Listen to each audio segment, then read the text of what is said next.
নমস্কার, নিউজ 18 বাংলার সোজা সাপটা মেগা ডিবেটে আপনাদের প্রত্যেককে স্বাগত।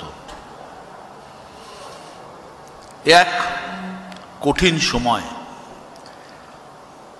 আজকে আমরা এমন একটা বিষয় নিয়ে আলোচনা করব যা নিয়ে কথা বলতে আমি খুব একটা পছন্দ করি না। আমি কেন, আপনারা অনেকেই পছন্দ করেন না, বা বলতে পারেন স্বাচ্ছন্দ্য বোধ করতে পারি না, কিন্তু আজ সেটা নিয়েই কথা বলতে হচ্ছে।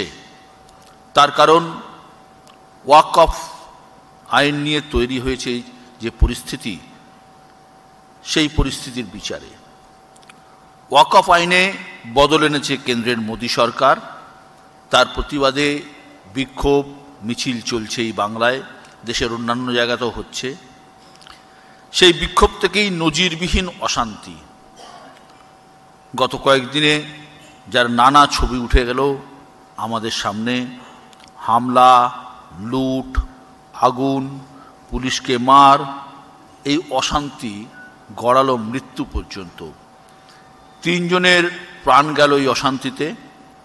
আতঙ্কে ভিটে ছাড়তে হলো অনেককে। যদিও সুপ্রিম কোর্ট তার একটা বিচার দিয়েছেন এবং সেই বিচারে সুপ্রিম কোর্ট কিছু কিছু জায়গায় বদল আনতে বলেছেন। জানি না সেটা বদল হবে কিনা। 2টি বিষয় আপাতত স্টে দেওয়া হয়েছে পরবর্তী শুনানি পর্যন্ত। ওয়াকফ বাই ইউজার যেসব সম্পত্তি রয়েছে, পরবর্তী শুনানি পর্যন্ত তার চরিত্র বদল করা যাবে না। পরবর্তী শুনানি পর্যন্ত ওয়াকফ কাউন্সিল বা ওয়াকফ বোর্ডে নতুন কোনো নিয়োগ করা যাবে না। এই আইনের সাংবিধানিক বৈধতা চ্যালেঞ্জ করে মামলা হয়েছে। 7 দিনের মধ্যে এই নিয়ে কেন্দ্রকে নিজেদের মতামত দিতে হবে। খুব সম্ভবত আগামী 5ই মে পরবর্তী শুনানির সম্ভাবনা।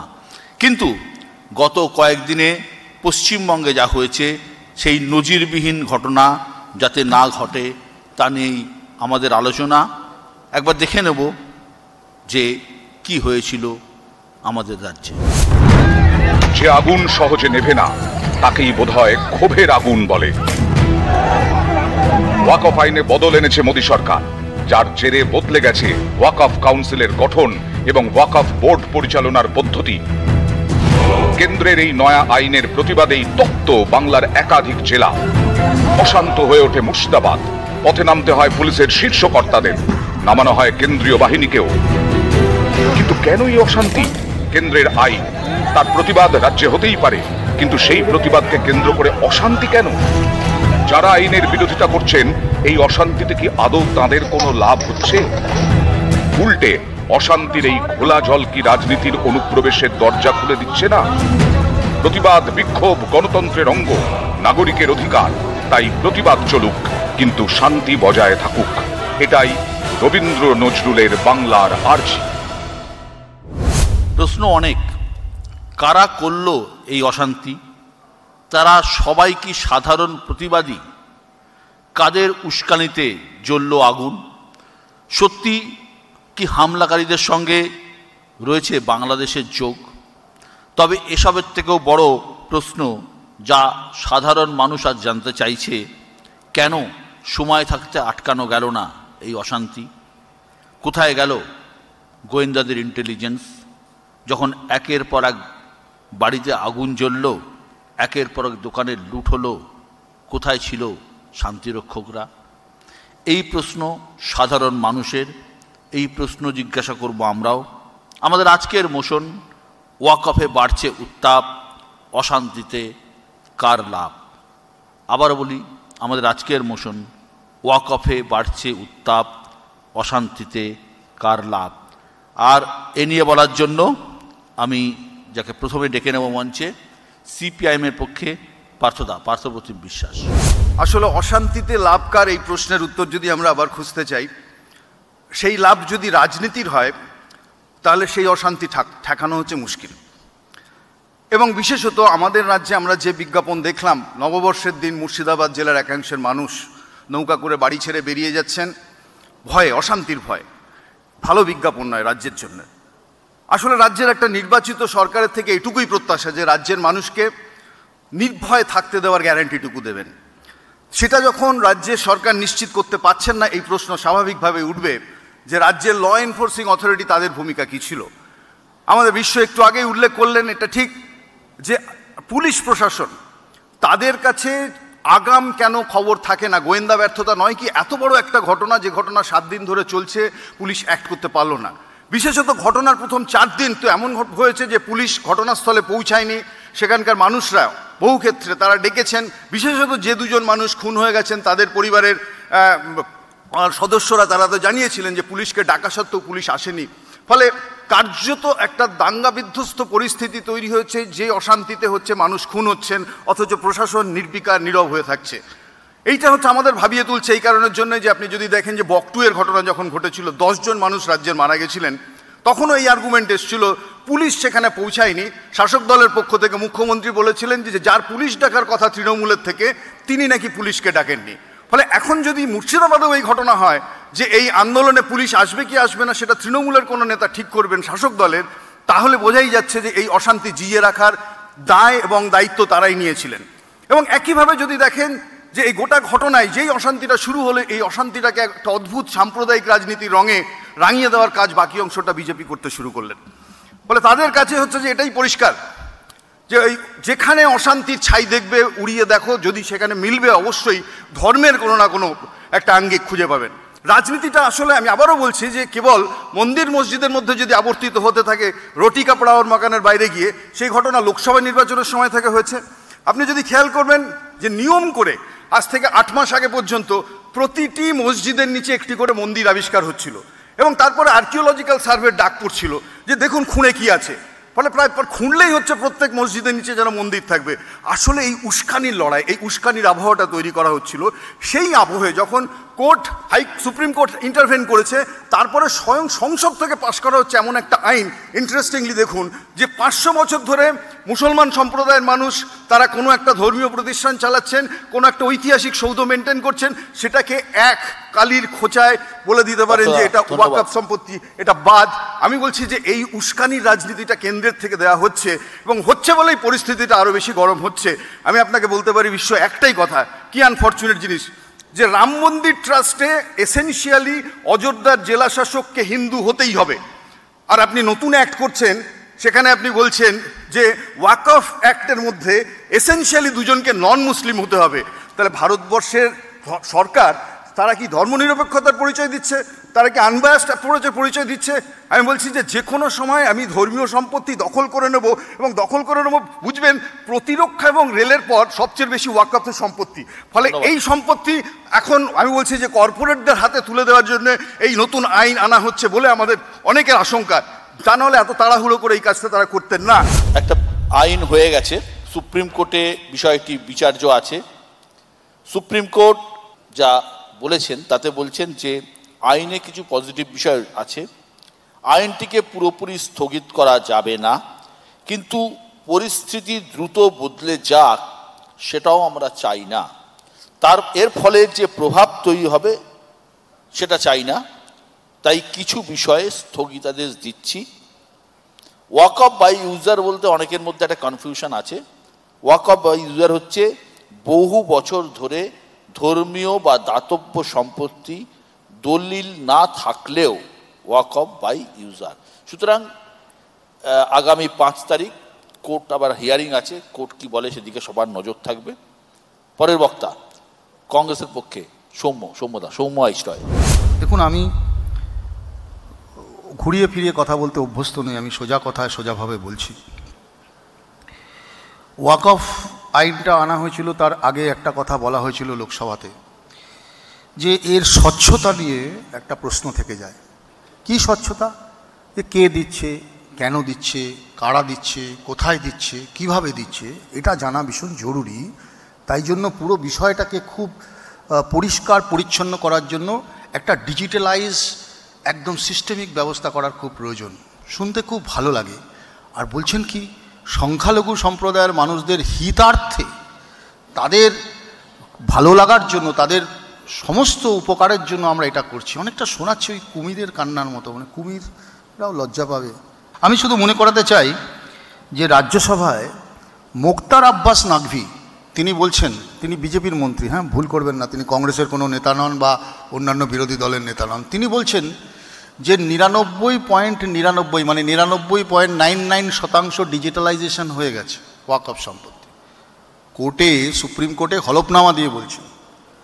তো এই বিলটা যখন আসে তখন কতগুলো বৈচারিক বিষয়, তখন বলেছিল কোনো অ্যামেন্ডমেন্ট আমরা করতে পারবো না, যে যা আছে যেরকম আছে দিতে হবে। যখন প্রিভিলেজ মোশন নিয়ে আসলো বিরোধীরা, তখন বাধ্য হয়ে বিলটা নতুন রূপে আনতে বাধ্য হলো।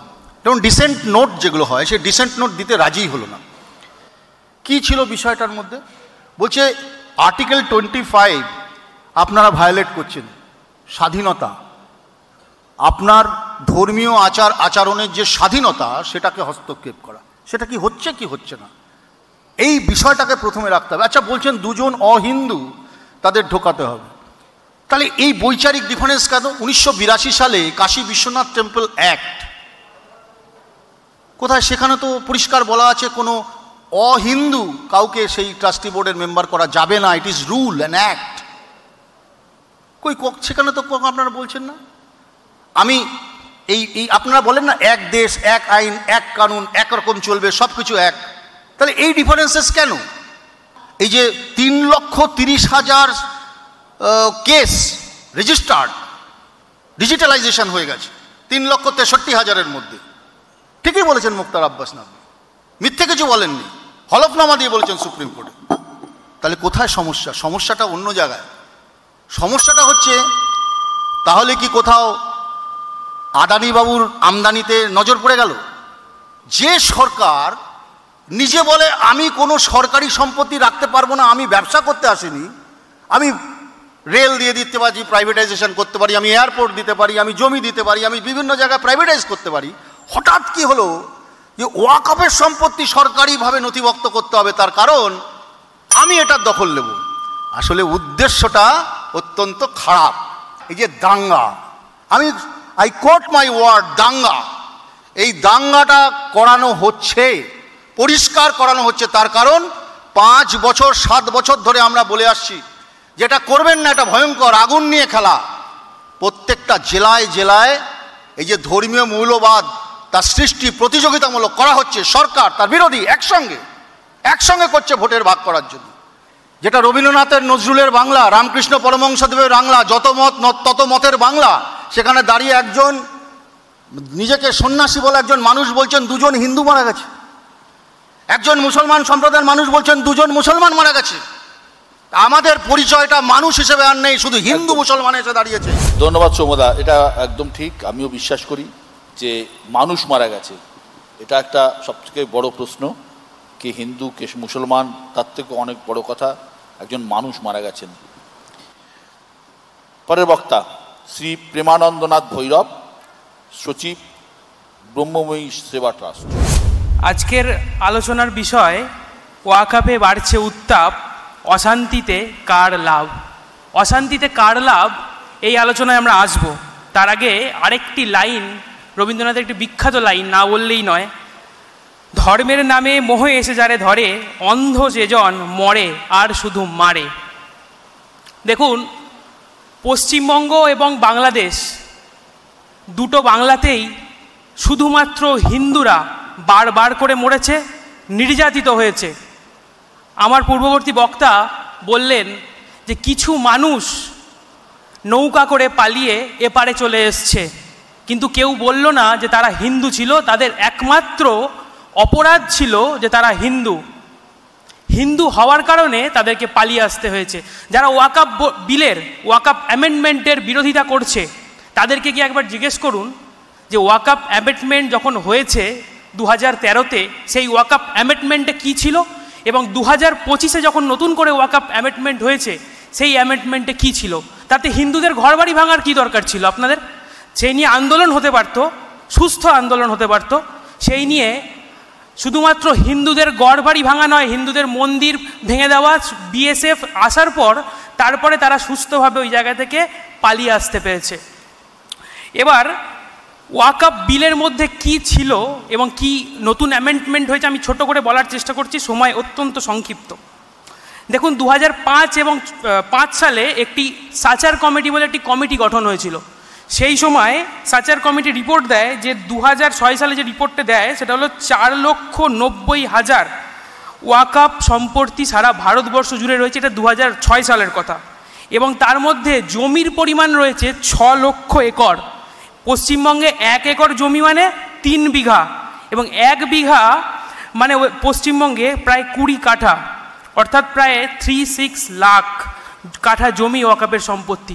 এবার এই ওয়াকফ তৈরি করা হয়েছিল যারা নিম্নবিত্ত মধ্যবিত্ত মুসলিম, তাদের যাতে উন্নতি হয়, এই ওয়াকফের সম্পত্তি থেকে 93% সম্পত্তি তাদের উন্নতির কাজে লাগানো হয়, এবং 7% কাজে লাগানো হবে যারা এইখানে কাজ করে তাদের মাইনে দেওয়া ইত্যাদির জন্য।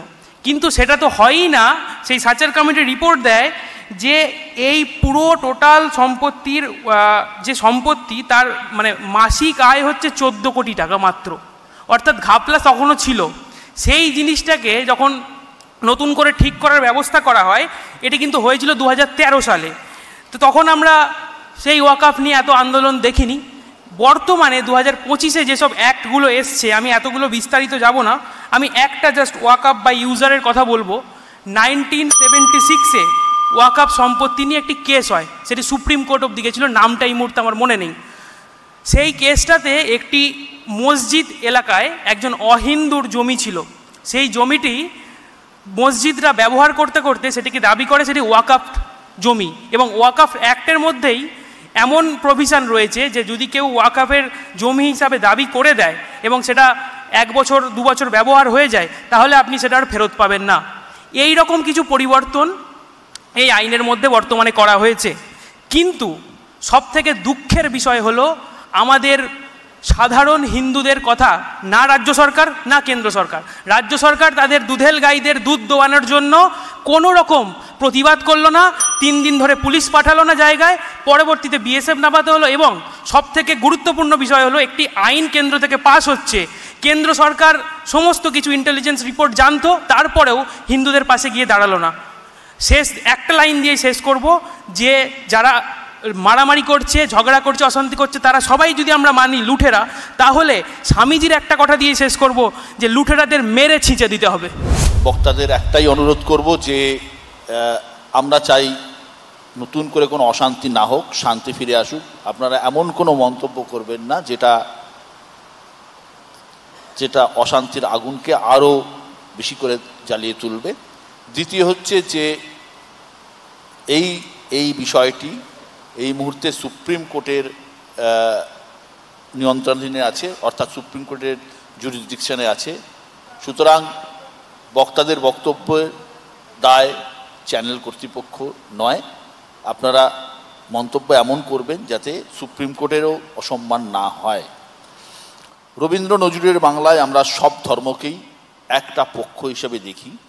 দুর্গাপুজো, ঈদ, ক্রিসমাস সবই আমাদের কাছে উৎসব। এটা আমাদের অত্যন্ত দুর্ভাগ্য যে এই আজ অনুষ্ঠানে হিন্দু মুসলিম 2 ধর্মের 2 প্রতিনিধিকে ডাকতে হয়েছে। পরের বক্তা মোহাম্মদ বাকিবিল্লাহ মোল্লা, প্রেসিডেন্ট অল ইন্ডিয়া ইমাম অ্যাসোসিয়েশন। বিসমিল্লাহির রহমানির রহিম। ইন দ্য নেম অফ আল্লাহ। প্রথমেই বলবো, প্রথমে আমরা মানুষ, তারপরে ধর্ম। মানুষ বাঁচলেই ধর্ম বাঁচবে। ধর্ম মানুষকে বাঁচতে শেখায়। প্রত্যেকটি ধর্মের মূল কথা মানুষ কিভাবে ভালো থাকবে, মানুষের জীবন যাপন কিভাবে ভালো করা যায়, প্রত্যেকটি ধর্মের এটাই মূল কথা। মুর্শিদাবাদ, ভাঙড় সহ সারা পশ্চিমবঙ্গের বিভিন্ন প্রান্তরে যারা ওয়াকফ আইন নিয়ে আন্দোলন করছেন, অল ইন্ডিয়া ইমাম অ্যাসোসিয়েশনের পক্ষ থেকে আন্দোলনকারীদেরকে বিশেষভাবে আবেদন করতে চাই, আপনারা আন্দোলন করুন শান্তিপূর্ণভাবে।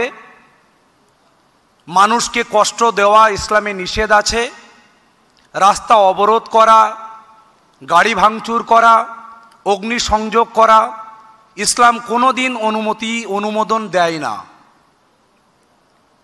আজ ভারতবর্ষে 2014 সালে এই সাম্প্রদায়িক বিজেপি সরকার ক্ষমতায় আসার পরে তাদের সমস্ত আইনটা সংখ্যালঘু বিরোধী, সংবিধান বিরোধী। ভারতবর্ষের সংবিধান ভারতবর্ষের প্রত্যেকটি নাগরিককে কে কি খাবে, কি পড়বে, কে কি ধর্ম পালন করবে, এটা তাদের নিজস্ব একান্ত ব্যাপার, এটা সংবিধান ডিসাইড করে দিয়েছে। অথচ আমরা দেখতে পাচ্ছি 2014 সালে ক্ষমতায় আসার পর থেকে নিয়ে তারা বুঝে গেছে সংখ্যালঘু সম্প্রদায়ের মানুষ তাদের থেকে মুখ ফিরিয়ে নেয়। সেই জন্য তারা বিভিন্ন রকম আইন করে এই সংখ্যালঘু সম্প্রদায়ের মানুষদেরকে বিপাকে ফেলতে চায়। আমার পূর্বের বক্তা, তাকে সম্মান রেখেই বলছি, তিনি বাংলাদেশের কথা বলেছেন, পশ্চিমবঙ্গের কথা বলেছেন, কিন্তু তিনি আর একটা যদি রাজ্য অ্যাড করতেন খুব ভালো লাগতো। রাজ্যটার নাম গুজরাট, যে রাজ্যের দাঙ্গা সারা পৃথিবীর মানচিত্রে স্পষ্ট হয়ে আছে। আজ আমরা এখানে যারা এসেছি, বিভিন্ন রাজনৈতিক দলের প্রতিনিধিত্ব যারা করেন, আমরা যারা মানুষ, আমরা কখনো দাঙ্গা চাই না। দাঙ্গা, প্রকৃত দাঙ্গাবাজদের কোনো ধর্ম হয় না। প্রকৃত হিন্দুরা, প্রকৃত মুসলিমরা কখনো দাঙ্গা করতে মানুষকে বলে না। তাই প্রত্যেকের কাছে আমরা অনুরোধ করতে চাই, কেন্দ্রীয় সরকারের নীতির বিরুদ্ধে আমাদের আন্দোলন। আমরা দেখেছি প্রচুর হিন্দু সম্প্রদায়ের মানুষ, শিখ, জৈন, বৌদ্ধ সম্প্রদায়ের মানুষ, তারা আমাদের সাথে সাথ দিয়ে এই ওয়াকফ আইনের বিরোধিতায় রাস্তায় নেমেছে। আমাদের লড়াই হিন্দুদের বিরুদ্ধে নয়, আমাদের লড়াই কেন্দ্রীয় সরকারের জনবিরোধী নীতির বিরুদ্ধে লড়াই। অ্যারিস্টটল বলেছিলেন, man is a political animal. Bengali সেটাকেই আপ্তবাক্য করে নিয়েছে। তাই অশান্তি হোক, মৃত্যু হোক, বন্যা হোক, খরা হোক, রাজনীতি হবেই। রাজনীতির ক্যাম্প থেকে পরের বক্তা বিজেপির পক্ষে দেবজিৎ সরকার। যে কারণে আজকে এই আলোচনা চলছে সেটা একটু চিন্তার। আশা করি যারা আন্দোলন করতে গিয়ে হিন্দুর ঘরবাড়ি ভাঙছেন, যারা আন্দোলন করতে গিয়ে কমরেডদের মধ্যে যারা ঠাকুর তৈরি করেন তাদের ঘরে ঢুকে বাবা ছেলেকে খুন করে ফেলছেন, যারা আন্দোলন করতে গিয়ে গ্রামের পর গ্রাম মুর্শিদাবাদ থেকে মালদায় চলে যেতে বাধ্য করছেন, পশ্চিমবঙ্গের বুকে 47-এ যেরকম ক্যাম্প করে থাকতে হয়েছিল, ওপার বাংলা থেকে উদ্বাস্তুরা এসেছিলেন এপার বাংলায় পালিয়ে, সেই রকম ক্যাম্প করে থাকতে বাধ্য করছেন, তারা প্রশমিত হবেন। বাকিবুল্লাহবাবু বলেছেন যে আন্দোলন নীতির লড়াই, খুনোখুনির জন্য নয়, এবং তারা হয়তো বুঝবেন, অন্তত কম করে সাম্প্রদায়িক বিজেপি বা রাজনৈতিক দলের কারবারিদের কথা না বুঝলেও অন্তত তৃণমূল কংগ্রেস সমর্থিত, তৃণমূল কংগ্রেসের সমর্থকদের যে একটা বড় অংশ আবেদন করছেন যে আন্দোলনের মতন করতে হবে, সেটা মেনে পশ্চিমবঙ্গে খুব শিগগির অন্যরকম পরিস্থিতি হবে। ভাঙড়, মুর্শিদাবাদ এবং বাকি জায়গাতেও আমরা ভালো দেখতে পাব। এটা এক অদ্ভুত রাজনৈতিক অবস্থা। ওয়াকফে বাড়ছে উত্তাপ, অশান্তিতে কার লাভ? কার লাভ? এই সময়ের জিনিসপত্র যে ভুলিয়ে দিতে মানে ভুলে গেলে যার সুবিধা হবে। 26,000 শিক্ষকের চাকরি চলে গেল, 80,000 লোক রাস্তায় ঘুরে বেড়াচ্ছে তাদের পরিবার পরিজন নিয়ে। এখন তার কোনো সংবাদপত্রের প্রথম পাতায় এই নিয়ে কোনো আলোচনা নেই। গত 10 দিন ধরে শুধু ওয়াকফ আন্দোলন, রাস্তা বন্ধ, একের পর এক পুলিশের গাড়ি পুড়িয়ে দেওয়া। অন্যদিকে যারা চাকরি প্রার্থী, যারা আন্দোলন করেছিলেন তাদেরকে পা দিয়ে পুলিশ লাথি মারছে, তার দু একটা ছবি। অন্যদিকে শান্তিকামী যারা আন্দোলন করছেন ওয়াকফ আইনের জন্য, তাদের কাছে পুলিশ হাত জোর করে বলছেন যে বাবুরা তোমরা ফিরে যাও, আমরা তো তোমার সঙ্গেই আছি, আমরা তো এই জিনিসই দেখেছি, এই জিনিসই দেখছি। বাকিবুল্লাহবাবু বলছেন বা বাকিরা বলছেন এই জিনিসই চলছে। যেটা ঘটনা যে এই পুরো আইন প্রণয়ন করেছেন 2 কক্ষ, একটু সময় লাগবে, 2 কক্ষ, আমাদের রাজ্যসভা এবং লোকসভা। 38টা মিটিং হয়েছে, বিভিন্ন সংগঠন সংশ্লিষ্ট তারা সেখানে মেমোরেন্ডাম দিয়েছেন। প্রায় 6 মাস ধরে এই জিনিস চলেছে, সারা রাত ধরে প্রায় বিতর্ক চলেছে। তারপরে বলছেন আইন পাস করেছেন, রাষ্ট্রপতি সই করেছেন, এখন বলছেন কিছু লোক মানব না। 2 বার টিংটং বেজেছে, সুতরাং যেতে হবে। যারা এর পরে কথা বলবেন তারাও আশা করি শান্তির কথা বলবেন, শান্তির পথে থাকার কথা বলবেন, যাতে আর বেশি উত্তেজনা না ছড়ায় তারই চেষ্টা করবেন। আর উত্তেজনা যারা ছড়িয়েছে সরাসরি, এঁকে বেঁকে নয়, সরাসরি কারা উত্তেজনা ছড়িয়েছে, কারা গাড়িতে আগুন দিয়েছে, কারা রাস্তা অবরোধ করেছে, কারা লোককে তাড়িয়ে দিয়েছে, কাদের জন্য গ্রামের পর গ্রাম উজাড় হয়ে বিভিন্ন ক্যাম্পে থাকতে হচ্ছে, সে কথাটাও আশা করি মন দিয়ে বলবেন। পরের বক্তা বিশিষ্ট আইনজীবী অনির্বাণ বন্দ্যোপাধ্যায়। দেখুন, কোনো রকম ইনিয়ে বিনিয়ে নয়, সোজাসুজি সরাসরি বলছি, ওয়াকফ আইন একটি উপলক্ষ মাত্র, আসল নিশানা সংখ্যালঘুরা। কারণ আরএসএস বিজেপির মতাদর্শের মধ্যে পড়ে সংখ্যালঘু মুসলমান হন বা খ্রিস্টান হন, তাদেরকে সরাসরি নিশানা করতে হবে। এখানে ওয়াকফের কোথায় কি দুর্নীতি হয়েছে, কোথায় কি বেগড়বাই হয়েছে, সেগুলিকে কারণ হিসেবে দর্শিয়ে তারা মুসলিমদের ভীষণ ভালো চান, এইটা বোধ করি পাগল শব্দটা ব্যবহার করব না, যারা মানসিকভাবে যথেষ্ট সুস্থ নন তারাও কেউ বিশ্বাস করবেন না। কারণ এই যে আরএসএস 1925 সালে তৈরি হচ্ছে, তার মাত্র 5 বছর আগে 1920 সালে নাৎসির পার্টি জার্মানিতে সরাসরি যখন ঘোষণা করছে যে আমরা জার্মানির সকল স্তর থেকে ইহুদিদের বাদ দেব, তাদেরকে বিতাড়িত করব, সব রকমভাবে করব যাতে পিওর রেস এরিয়ানদের আধিপত্য কায়েম থাকে, তার মাত্র 5 বছর পর যখন আরএসএস এখানে তৈরি হচ্ছে, বা বেনিটো মুসোলিনির ইটালিতে যে ফ্যাসিস্ট পার্টি যে কথাগুলি বলছে, তার সঙ্গে আরএসএসের আসলে ভিত্তিগতভাবে কোনো তফাৎ নেই। আরএসএস তাদের বিভিন্ন লেখাপত্রে একাধিকবার আমরা দেখেছি কিভাবে তারা নাৎসি জার্মানি হোক বা ইটালির ফ্যাসিস্ট পার্টি হোক তাদের প্রশংসা করছেন, যেভাবে এই সুপিরিয়ার রেস ইনফিরিয়ার রেসের তত্ত্বকে তারা ভারতের প্রেক্ষিতে তাদের মতো করে বলছেন। আপনি বলতে পারেন তার সঙ্গে আজকে ভারতবর্ষের কি মিল, আসলে একাধিক মিল রয়েছে, সময় যেহেতু সংক্ষিপ্ত সবটা বলা সম্ভব নয়। কিন্তু জার্মানিতে যেভাবে নুরেমবার্গ রেশিয়াল ল তৈরি হয়েছিল, একইভাবে আমাদের এখানে এনআরসি সিএ এর আওয়াজ আমরা শুনেছি। ধন্যবাদ ভারতবর্ষে সেই বিভিন্ন গোষ্ঠীর মানুষদের যাদের প্রতিবাদে এনআরসির কথা অমিত শাহ বলার পরেও তিনি এখন আর মুখে আনেন না, কিন্তু সিএ এটা তারা করেছেন। ওয়াকফ আইনটা সেই একই নিয়ম মেনে যে সংখ্যালঘুদের সম্পত্তিকে নিশানা করতে হবে, আজকে তারা মুসলমানদের নিশানা করছেন।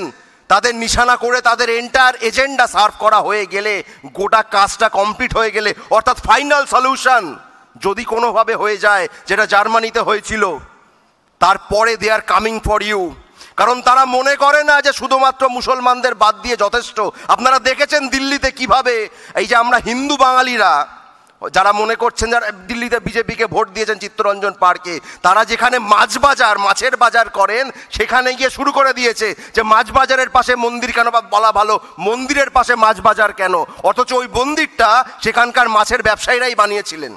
আমরা ওদের কাছে সাই হিন্দু নই। দেবজিৎদা যতই গলা ফাটাক, ও খুব ভালো করে জানে, বা হয়তো জানে না এখনো, যে মচ্ছিখোর বাঙালি ঠিক যথেষ্ট সাই হিন্দু নয়। ওই পশ্চিম উত্তরপ্রদেশের গোবলয়ের যে হিন্দুত্ব গোটা ভারতবর্ষে যারা চাপিয়ে দিতে চায়, তাদের হাত ধরার আগে দুবার ভাববেন যে নিশানাটা শুধুমাত্র মুসলমানরা নয়, নিশানাটা ওই সম্পত্তিটা। কারণ মুসলমানদের সম্পত্তি একবার নেওয়া হয়ে গেলে তারপর খ্রিস্টানদের পালা, তাদেরটাও নেওয়া হয়ে গেলে তারপর যারা সাই হিন্দু নয়, অর্থাৎ আমরা যারা বাঙালি হিন্দু, তারপর তাদের পালা। কথা হচ্ছিল ওয়াকফ আইনে, ওয়াকফ বোর্ডে অমুসলিমদের থাকার কথা। একটু আগে বাবাজি বলছিলেন, বাবাজি আপনার যে ব্রহ্মময়ী ট্রাস্ট, যদি নামটা আমার ভুল হয় ক্ষমা করবেন, তাতে বাকিবিল্লা সাহেবকে নেবেন তো? আর হিন্দু বাঙালিদের জন্য একটু আগে আপনি খুব কাঁদছিলেন যে বাংলায় প্রচুর অত্যাচারিত, বাংলাদেশ অত্যাচারিত। আসামের কথা মনে আছে? আসামে যখন এনআরসির তালিকা হলো, মনে আছে যে 19 লক্ষের নাম বাদ গেছিল, তার মধ্যে প্রায় 14 লক্ষ হিন্দু বাঙালি যে ডিটেনশন ক্যাম্পগুলোতে রয়েছে, মানুষ ওখানে আত্মহত্যা করেছে, তারা হিন্দু বাঙালি। মনে ছিল? তখন মনে পড়েনি, কারণ আপনারা আসলে আরএসএস বিজেপির দালালি করেন, আপনারা কোনো সাধু সন্ন্যাসী নন। আমি দেবজিৎদাকে অনেক সরাসরি সম্মান করি, কারণ ও সরাসরি বিজেপির রাজনীতির কথা বলে, কিন্তু যারা মুখোশ পরে দালালি করছে তারা সাবধান। নেতাজি যেভাবে বলেছিলেন দরকারে বল প্রয়োগ করে আপনাদের আটকাবো, আমরা আজকে বল প্রয়োগের কথা বলছি না, কিন্তু আটকাবো আর নিশ্চয়ই। এই বাংলার মাটির শপথ নিচ্ছি, আপনাদের আটকাবো এবং এই বাংলার মাটিকে আমরা ভাঙতে দেব না। কারণ বাংলা বাঁচলে ভারত বাঁচবে, ভারত বাঁচলে গোটা সমাজ বাঁচবে। বাবা সাহেবের ভারত, নেতাজি সুভাষের ভারত থাকবে, সেখানে হিন্দু থাকবে, মুসলমান থাকবে, খ্রিস্টান থাকবে, সমস্ত ধর্মের মানুষ থাকবে, এবং আমার মতো নাস্তিকেরাও থাকবে। হ্যাঁ, আমি নাস্তিক হয়েও বলছি, আমি সকলের ধর্মাচরণের পক্ষে, তাদের অধিকার রক্ষার পক্ষে। আপনাদের এই বিভাজনের রাজনীতি আমরা সফল হতে দেব না।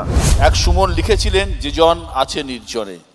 আজকের এই প্যানেলেও এক সুমন আছেন, যিনি নির্জনে না হলেও অবস্থানগতভাবে অনেকটা দূরত্বে আছেন। সুমন ভট্টাচার্য। মার্টিন লুথার কিংয়ের জীবনী অবলম্বনে তৈরি সেলমা সিনেমাটা আমার খুব প্রিয়।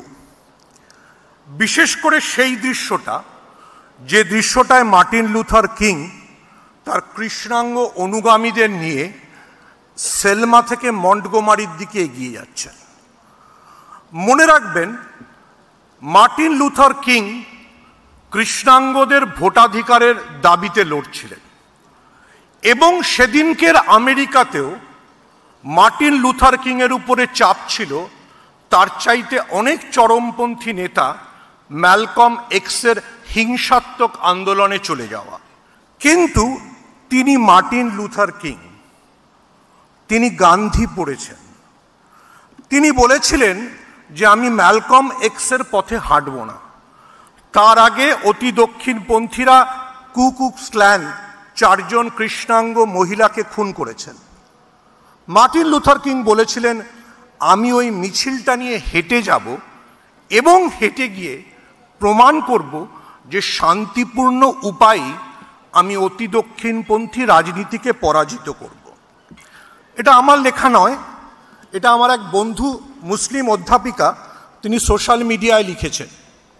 আমি এই কথাটা এই কারণে মনে করালাম যে আপনি কি উপায়ে অধিকার আদায়ের জন্য লড়বেন। আপনি গান্ধীর পথে হাঁটবেন, আপনি নেলসন ম্যান্ডেলার পথে হাঁটবেন না, আপনি ম্যালকম এক্সের পথে হেঁটে মুর্শিদাবাদে আগুন জ্বালাতে সাহায্য করবেন, সেটা আপনাকেই সিদ্ধান্ত নিতে হবে। আমার ভাল লাগলো যে বাকিবিল্লা সাহেব বললেন যে তারা আগুন জ্বালানোকে পছন্দ করেন না। এই বিতর্ক সভার মোশন হচ্ছে ওয়াকফ অশান্তিতে লাভ কার। দেবজিৎরা আজকাল যেসব পত্রিকা কোট করে, মানে বিজেপি কোট করে, সেই নিউ ইয়র্ক টাইমসের পরিসংখ্যান বলছে এই উপমহাদেশে 323টা দাঙ্গার ঘটনায় লাভ হয়েছে একমাত্র অতি দক্ষিণপন্থী দলের। ভারতবর্ষে বিজেপির, শ্রীলঙ্কা হলে রাজাপক্ষ। যারা সংখ্যালঘুদের চেপে দিতে চায় তাদের একমাত্র লাভ হয় দাঙ্গা হলে। আবারও রিপিট করছি, মুর্শিদাবাদে যদি দাঙ্গা হয়, যে ভিজুয়ালস আমাদের সবার চোখকে পীড়া দেয়, সেটা আসলে অতি দক্ষিণপন্থী রাজনীতিকে সাহায্য করে। এইটা যতক্ষণ না বুঝবো ততক্ষণ গোটা ডিবেটটা অন্যভাবে চলবে। এবং দাঙ্গা একমাত্র বিজেপিকেই সবসময় সাহায্য করেছে। আমি অন্তত 10টা দাঙ্গার ইতিহাস বলে যেতে পারি, কেউ একজন গোদরার বললেন, আমি মুজাফফরনগর বলতে পারি। দাঙ্গা না হলে বিজেপি ইলেকশন জেতে নাকি? তো আপনি দাঙ্গার পথে হাঁটবেন না আপনি গান্ধীর পথে প্রতিবাদ করবেন, এটা যারা ওয়াকফ আইনের প্রতিবাদ করছেন তাদের ভাবতে হবে। পরের বক্তা অবসরপ্রাপ্ত আইপিএস অধীর শর্মা। প্রথমে আমি একটা যে ওয়েস্ট বেঙ্গল পুলিশের স্ট্রাকচার আছে সেই তার উপরে কমেন্ট করব। যখন জঙ্গিপুর পুলিশ ডিস্ট্রিক্ট বলে আলাদা পুলিশ অ্যাডমিনিস্ট্রেটিভ ইউনিট হয়েছে মুর্শিদাবাদ রেভিনিউ ডিস্ট্রিক্ট মধ্যে, তার উদ্দেশ্যটা এটাই ছিল যে এরকম পরিস্থিতিগুলো অথবা নর্মাল সময়ে যে crime prevention and control detection এইগুলোতে মানে ইউনিট কাছাকাছি থাকলে কন্ট্রোল করা যাবে। কিন্তু এখানে আমরা দেখলাম যে 3টা police station area mainly affected ছিল। ওখানে যে কমপ্লেনগুলো পাওয়া গেছে সময় মতন পুলিশ হয়তো পুলিশ স্টেশন লেভেল থেকে অথবা তারপরে যখন ডিস্ট্রিক্ট পুলিশ হেডকোয়ার্টার থেকে রিইনফোর্সমেন্ট পাঠিয়ে কন্ট্রোল করার প্রয়োজন থাকে, সেইগুলোতে পুরো সাকসেসফুল ছিল না। আমরা যখন ফিল্ড লেভেলে চাকরি করেছি, আমি নিজে এসপি পুরুলিয়া হিসাবে 2 বছর চাকরি করেছি, রেঞ্জ ডিআইজি ছিলাম। তো আমরা তখন একটা মেনটেন করতাম in our district intelligence branch communal control scheme. তো আমি জানি না এটা নতুন পুলিশ ইউনিট হয়েছে জঙ্গিপুর পুলিশ ডিস্ট্রিক্ট, ওখানে খুব একটা বোধহয় ডিস্ট্রিক্ট ইন্টেলিজেন্স ব্রাঞ্চ এখনও ওয়েল অর্গানাইজ নেই। তো এইটা যদি ওনাদের আমার মনে হয় কমিউনাল রাইট স্কিম থাকতো তাহলে আরও ভালোভাবে এটা কন্ট্রোল করা সম্ভব ছিল। আরেকটা জিনিস, as a former police officer of West Bengal police আমার দেখে খারাপ লাগে যে কোনো ক্রিটিক্যাল সিচুয়েশন হলেই সবসময় সেন্ট্রাল ফোর্স ছাড়া কিছু হয় না। এখানে ইলেকশন হয় না, এরকম সিচুয়েশন হলেই আইদার বিএসএফ, সিআরপিএফ, সিএসএফ সবাইকে ডাকতে হয়। অথচ ওয়েস্ট বেঙ্গল পুলিশ মধ্যেও সাফিসিয়েন্ট নাম্বার অফ ব্যাটালিয়ন্স আছে। ব্যাটালিয়নগুলোকে normally law and order branch থেকে ডিপ্লয় করা হয়। আমার মনে হয় ওখানেও টাইমলি মুভমেন্ট করা হয়নি। আর একটা যেটা সিস্টেমিক ইমপ্রুভমেন্ট আমার মনে হয় যেটা করতে হবে, এখন যে ব্যাটালিয়ন হেডকোয়ার্টারগুলো আছে বিটুইন নদিয়া অ্যান্ড রায়গঞ্জ, মাঝখানে কোনো ব্যাটালিয়ন হেডকোয়ার্টার নেই। তার মানে কোনো বিশেষ পরিস্থিতি তৈরি হলে মুভমেন্ট করতে অনেক সময় লাগে। তো এটাও রাজ্য সরকারকে এটা নিয়ে ভাবতে হবে যে within Murshidabad district, within Malda district যদি ঠিক মতন পুলিশ ডিপ্লয়মেন্টগুলো আগে থেকে না রাখা হয় তাহলে কন্টিজেন্ট সিচুয়েশনগুলোকে ডিল করা সম্ভব হবে না। লাস্টলি আমি বলবো যে এখানে ম্যাজিস্ট্রেসি যেটা আমরা বলি আন্ডার পুলিশ অ্যাক্ট 1861 এখনও ডিস্ট্রিক্ট ম্যাজিস্ট্রেটের অনেক ক্ষমতা আছে for dealing with this kind of situation. কিন্তু এইখানে যা দেখা যাচ্ছে যে এরকম সিচুয়েশনগুলোতে ডিস্ট্রিক্ট ম্যাজিস্ট্রেট, এসডিও তাদের রোলটা খুব কম থাকে। ওনাদের রোল খুব ইম্পর্ট্যান্ট এই জন্য যে police usually use of force করেই কোনো সিচুয়েশনটা কন্ট্রোল করে, কিন্তু ম্যাজিস্ট্রেসির মধ্যে একটা অ্যাডভান্টেজ আছে যে they can take into account different political parties আর ইম্পর্ট্যান্ট সোশ্যাল ইন্টারেস্ট গ্রুপ আছে, তাদের সঙ্গে কথা বলে তাদেরকে বুঝিয়ে একটা যে মানে মিডল পাথ আনা, তো সেইগুলো মনে হয় আরও একটি অ্যাক্টিভেট করতে হবে। স্টেটের যিনি হোম সেক্রেটারি আছেন তারও আমি দেখলাম খুব একটা কোনো ভূমিকা নেই, মানে she is maintaining very low profile, I don't know for what reason. তো এগুলো মনে হয় ইন কামিং ডেজ ইমপ্রুভমেন্ট আনতে হবে। আদারওয়াইজ এইখানে যেটা বলা হচ্ছে যে লাভ কার হবে, মানে citizens are the main losers. এখন এই রাজ্যে যারা বসবাস করছেন এরকম পরিস্থিতি যদি অন্যান্য জেলাতে, অন্যান্য থানা এলাকাতে হয় তো they will be the main losers. Political parties are there to capture political power, ওদের একটা short term, middle term agenda থাকেই। কিন্তু সিটিজেন হিসাবে আমি বলবো যে এখানে যারা আছেন তাদের ইন্টারেস্ট প্রোটেক্ট করাটাও খুব প্রয়োজন আছে। ধন্যবাদ। অনেক ধন্যবাদ মিস্টার শর্মা, আপনি একদম সঠিক কথাই বলেছেন। আপনি অনেক দিশা দেখালেন যে কি কি সমস্যাগুলো রয়েছে, ফোর্সের অ্যাডিকুয়েট ফোর্স নেই থেকে শুরু করে নানা রকম বিষয়। পাশাপাশি আপনি যেটা বললেন সেটা আরও ইম্পর্টেন্ট যে লাভ কার হোক না হোক,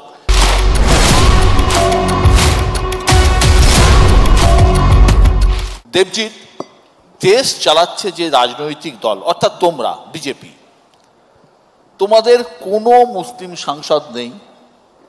নাজমা হেপতুল্লাহ এবং মুক্তার আব্বাস নাকভি, নাজমা হেপতুল্লাহ এখন রিটায়ার, তিনি আমেরিকায় থাকেন, মুক্তার আব্বাস নাকভি বাদ দিলে এর আগের মোদী সরকারে কোনো মুসলিম মন্ত্রী ছিলেন না।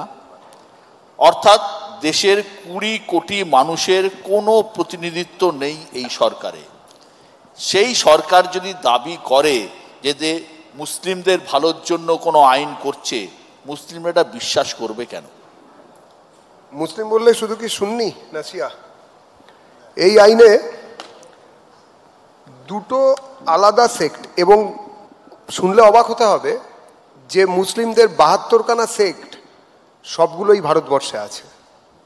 যতক্ষণ দল চলে দলের একটা মত থাকতে পারে, যদিও আমরা সাম্প্রদায়িক দল বলে আমাদের সবাই দাগানোর চেষ্টা করে, আমরা সেটা নই। কিন্তু আমাদের দায়িত্ব, বা যে কোনো ভারতবর্ষের যে কোনো দল যখন সরকারে থাকবে সে তখন সব মানুষের সরকার। আমি একটা কথা বলি, এর আগে অনেকে অনেক রকম বলছিলেন, বিশেষ করে ওনাকে বেশ ভালো করেই সবাই জিজ্ঞেস করছিলেন, যদি আমরা মনে করি যে হিন্দু ট্রাস্টে মুসলিম থাকবে কি থাকবে না, এটা গুড কোয়েশ্চেন। দেখুন, প্রথম কথা হচ্ছে ওয়াকফ যে বোর্ডের যে আইনটা, যে আইনের উম্মিদ হয়েছে এখন নতুন আইন, যে আইন সুপ্রিম কোর্টে আলোচনা হচ্ছে কতটা থাকবে কতটা থাকবে না, সেই আইনটা কখনোই কোনো রিলিজিয়াস অ্যাক্ট নয়, এটা হচ্ছে ম্যানেজমেন্ট অ্যাক্ট। ওয়াকফ প্রপার্টি, অবশ্যই ওয়াকফটা রিলিজিয়াস প্রপার্টি, কিন্তু তার ম্যানেজমেন্ট কিভাবে হবে সেই নিয়ে এই আইন। দেবজিৎ ঘুরিয়ে স্বীকার করে নিল ওদের প্রপার্টি। আমাকে বলতে দিন, ওরা ঘুরিয়ে স্বীকার করে নিল যে প্রপার্টিটাই মূল উদ্দেশ্য। একটু আমাকে একবার বলবেন, আমাকে একটু শেষ করতে দিন। এটা ছোট্ট একটা কথা বলি, 2022 দেবজিৎরা কিছু বলেনি, মমতা বন্দ্যোপাধ্যায় এই বেঙ্গল ওয়াকফ বোর্ডে হিসাবরক্ষক কাকে রেখেছিলেন? কোনো মুসলিমকে? হিন্দুকে রেখেছিলেন। তারপরে 2022, 2023, 2024, একটু আগে 2024-এর প্রথম দিক অবধি তারকেশ্বর শ্রেইন মানে ট্রাস্টের মাথায় কে বসেছিলেন? অবশ্যই ফিরহাদ হাকিম। দেবজিৎ, ডাহা মিথ্যে কথা, একটু দাঁড়া, ডাহা মিথ্যে কথা। তারকেশ্বর মন্দিরের ট্রাস্ট নয়, তারকেশ্বর আরবান ডেভেলপমেন্ট সিটি। আমাদের ওয়েস্ট বেঙ্গলে যত ডেভেলপমেন্ট অথরিটি রয়েছে, সব development authority urban development and municipal অ্যাফেয়ার্সের আন্ডারে। Furfura Sharif development authority, Tarakeswar development authority, যত ডেভেলপমেন্ট অথরিটি আছে আরবান ডেভেলপমেন্ট আমাদের যে আছে পৌর নগর উন্নয়ন দপ্তরের আন্ডারে। আমি একটু বলে নি, আমার কথাটা হচ্ছে এটাই যে তারকেশ্বর ডেভেলপমেন্ট অথরিটি বলে আমি যে সিস্টেম আছে তার মাথায় বসানো যেতে পারে, কিন্তু তারকেশ্বর ট্রাস্টের যেটা নাকি ডাহা মিথ্যে কথা আমি বললাম ভাই, সেই ডাহা মিথ্যে কথাটা একবার একটু সত্যি হোক। আমি যদিও এখানে ভিজুয়ালসের ওরকম সুবিধে নেই, তাহলে আমি আমার ফোন থেকে দেখাতে পারতাম যে জনাব ফিরহাদ হাকিম কিছুদিনের জন্য, মাত্র 2 বছর কিছু মাসের জন্য তারকেশ্বর যে শ্রেইন বোর্ড তার দায়িত্বে ছিলেন। পাশাপাশি তারকেশ্বরের ওই ধরনের, আবার বলছি, আমাকে বলতে শেষ করতে দাও।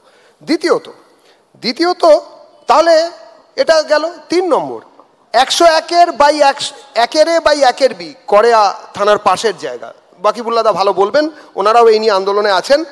হাজি মিস্ত্রি ওয়াকফ এস্টেট, ভাই কোনো হিন্দু প্রপার্টি তো নয়, ওয়াকফ এস্টেট। কলকাতা হাইকোর্ট বিশাল বড় করে প্রপার্টির ওপরে দিয়েছেন, ইনজাংশন দিয়েছিলেন, মোতোয়ালির নাম আতাউল হক।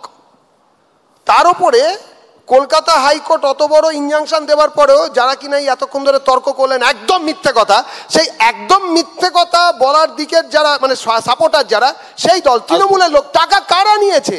ওইখানকার টাকা বাকিবুলদাও জানেন, ওই টাকা কারা নিয়ে 9-6 করেছে? ছেড়ে দিন, টলি ক্লাব, গল্ফ ক্লাব 1.5 কোটি টাকা মাসে পায়। সুপ্রিম কোর্ট অন্তর্বর্তী যে নির্দেশ দিয়েছে পরিষ্কার করে, আমি আবারও বলছি আমি তার মধ্যে পরবর্তী শুনানি পর্যন্ত ওয়াকফ কাউন্সিল বা ওয়াকফ বোর্ডের নতুন কোনো নিয়োগ করা যাবে না। না আমি তাই বলছি না, কিন্তু সুপ্রিম কোর্ট এটা বলেননি যে ওই কড়িয়া রোডের কড়িয়া থানার উল্টো দিকের ওই জমিটাতে হাইকোর্ট যেটা বলেছেন তার উপরে 10 তলা বাড়ি তুলে সেটা বেচে ওয়াকফ বোর্ডকে ফাঁকি দিতে হবে। সুপ্রিম কোর্ট বলেছে অন্য যে জায়গাগুলো আছে সেখানে কি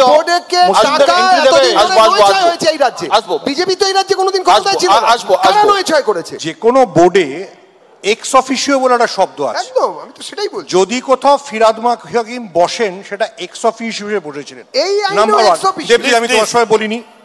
পয়েন্ট নাম্বার 2, তুমি যখন ওয়াক অফ বিতর্ক নিয়ে বলছো, যেহেতু তোমার পাশে সিপিএম এর প্রতিনিধি আছে, একটু জানো ভাই যে সিপিএম এর আমলে ওয়াক অফ দুর্নীতি নিয়ে বলার জন্য বিশ্ব একজনের নাম বলেছিল, সেই সাংসদ তোমার দলের সাংসদ, তখন তিনি সাংবাদিক ছিলেন, তিনি ওয়াক অফ দুর্নীতি নিয়ে বলার জন্য ওনার পার্টির বিধানসভায় তাকে ডেকে কোমরে দড়ি পরিয়েছিল। ফলে দুর্নীতি কিভাবে ওয়াক অফে হয়েছে হঠাৎ আমি তো সিপিএম কে সমর্থন করছি না।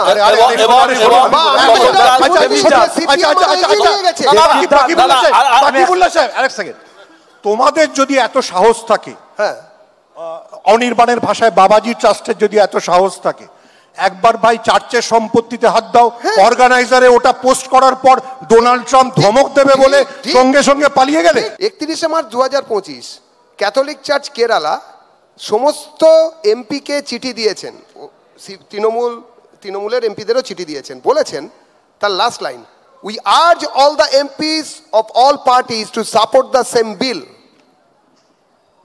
যেহেতু ওখানে ওয়াক অফ প্রপার্টি বলে খ্রিস্টানদের জমি দখল হয়ে গিয়েছিল। একদম ঠিক আছে, একটা আন্দোলন হতে পারে অবশ্যই। আপনাদের মনে হয়েছে যে এই বিল, এই আইন আপনাদেরকে খুশি করছে না, আপনারা অবশ্যই আন্দোলন করতে পারেন, এর মধ্যে কোথাও সন্দেহ নেই। আপনি অল ইন্ডিয়া ইমাম অ্যাসোসিয়েশনের প্রেসিডেন্ট, মুর্শিদাবাদে যেটা হয়েছে আপনি কি এটাকে সমর্থন করেন? প্রথমেই বলেছি এটা আমরা কোনোদিনও সমর্থন করি না। আন্দোলন হোক শান্তিপূর্ণভাবে, গাড়ি জ্বালিয়ে দিয়ে রাস্তা অবরোধ করে মানুষকে কষ্ট দিয়ে আন্দোলন করা এটা আমরা সমর্থন করি না। দেবজিৎ দাকে আমি বলবো, আলু আর আলু বকরা যেমন এক নয়, ট্রাস্টি বোর্ড আর ডেভেলপমেন্ট অথরিটি ঠিক এক নয়। আমরা প্রথম দিন থেকে যেটা বলে আসছি যে রাম মন্দির যে ট্রাস্টি বোর্ডে যেমন কোনো মুসলিম সদস্যকে নেওয়া হয়নি, নেওয়া হবে না, দেবত্ব সম্পত্তির যে আছে সেখানে যেমন কোনো মুসলিম সদস্যদের নেওয়া হয় না। গতকাল সুপ্রিম কোর্ট একই আমাদের কথাই বলে দিয়েছে যে অমুসলিমদের বোর্ডে মুসলিমদের নেওয়া হবে, তো এটা গতকাল সুপ্রিম কোর্টও বলে দিয়েছে। আমি প্রশ্ন তুলেছে, বলে দেয়নি, প্রশ্ন তুলেছে।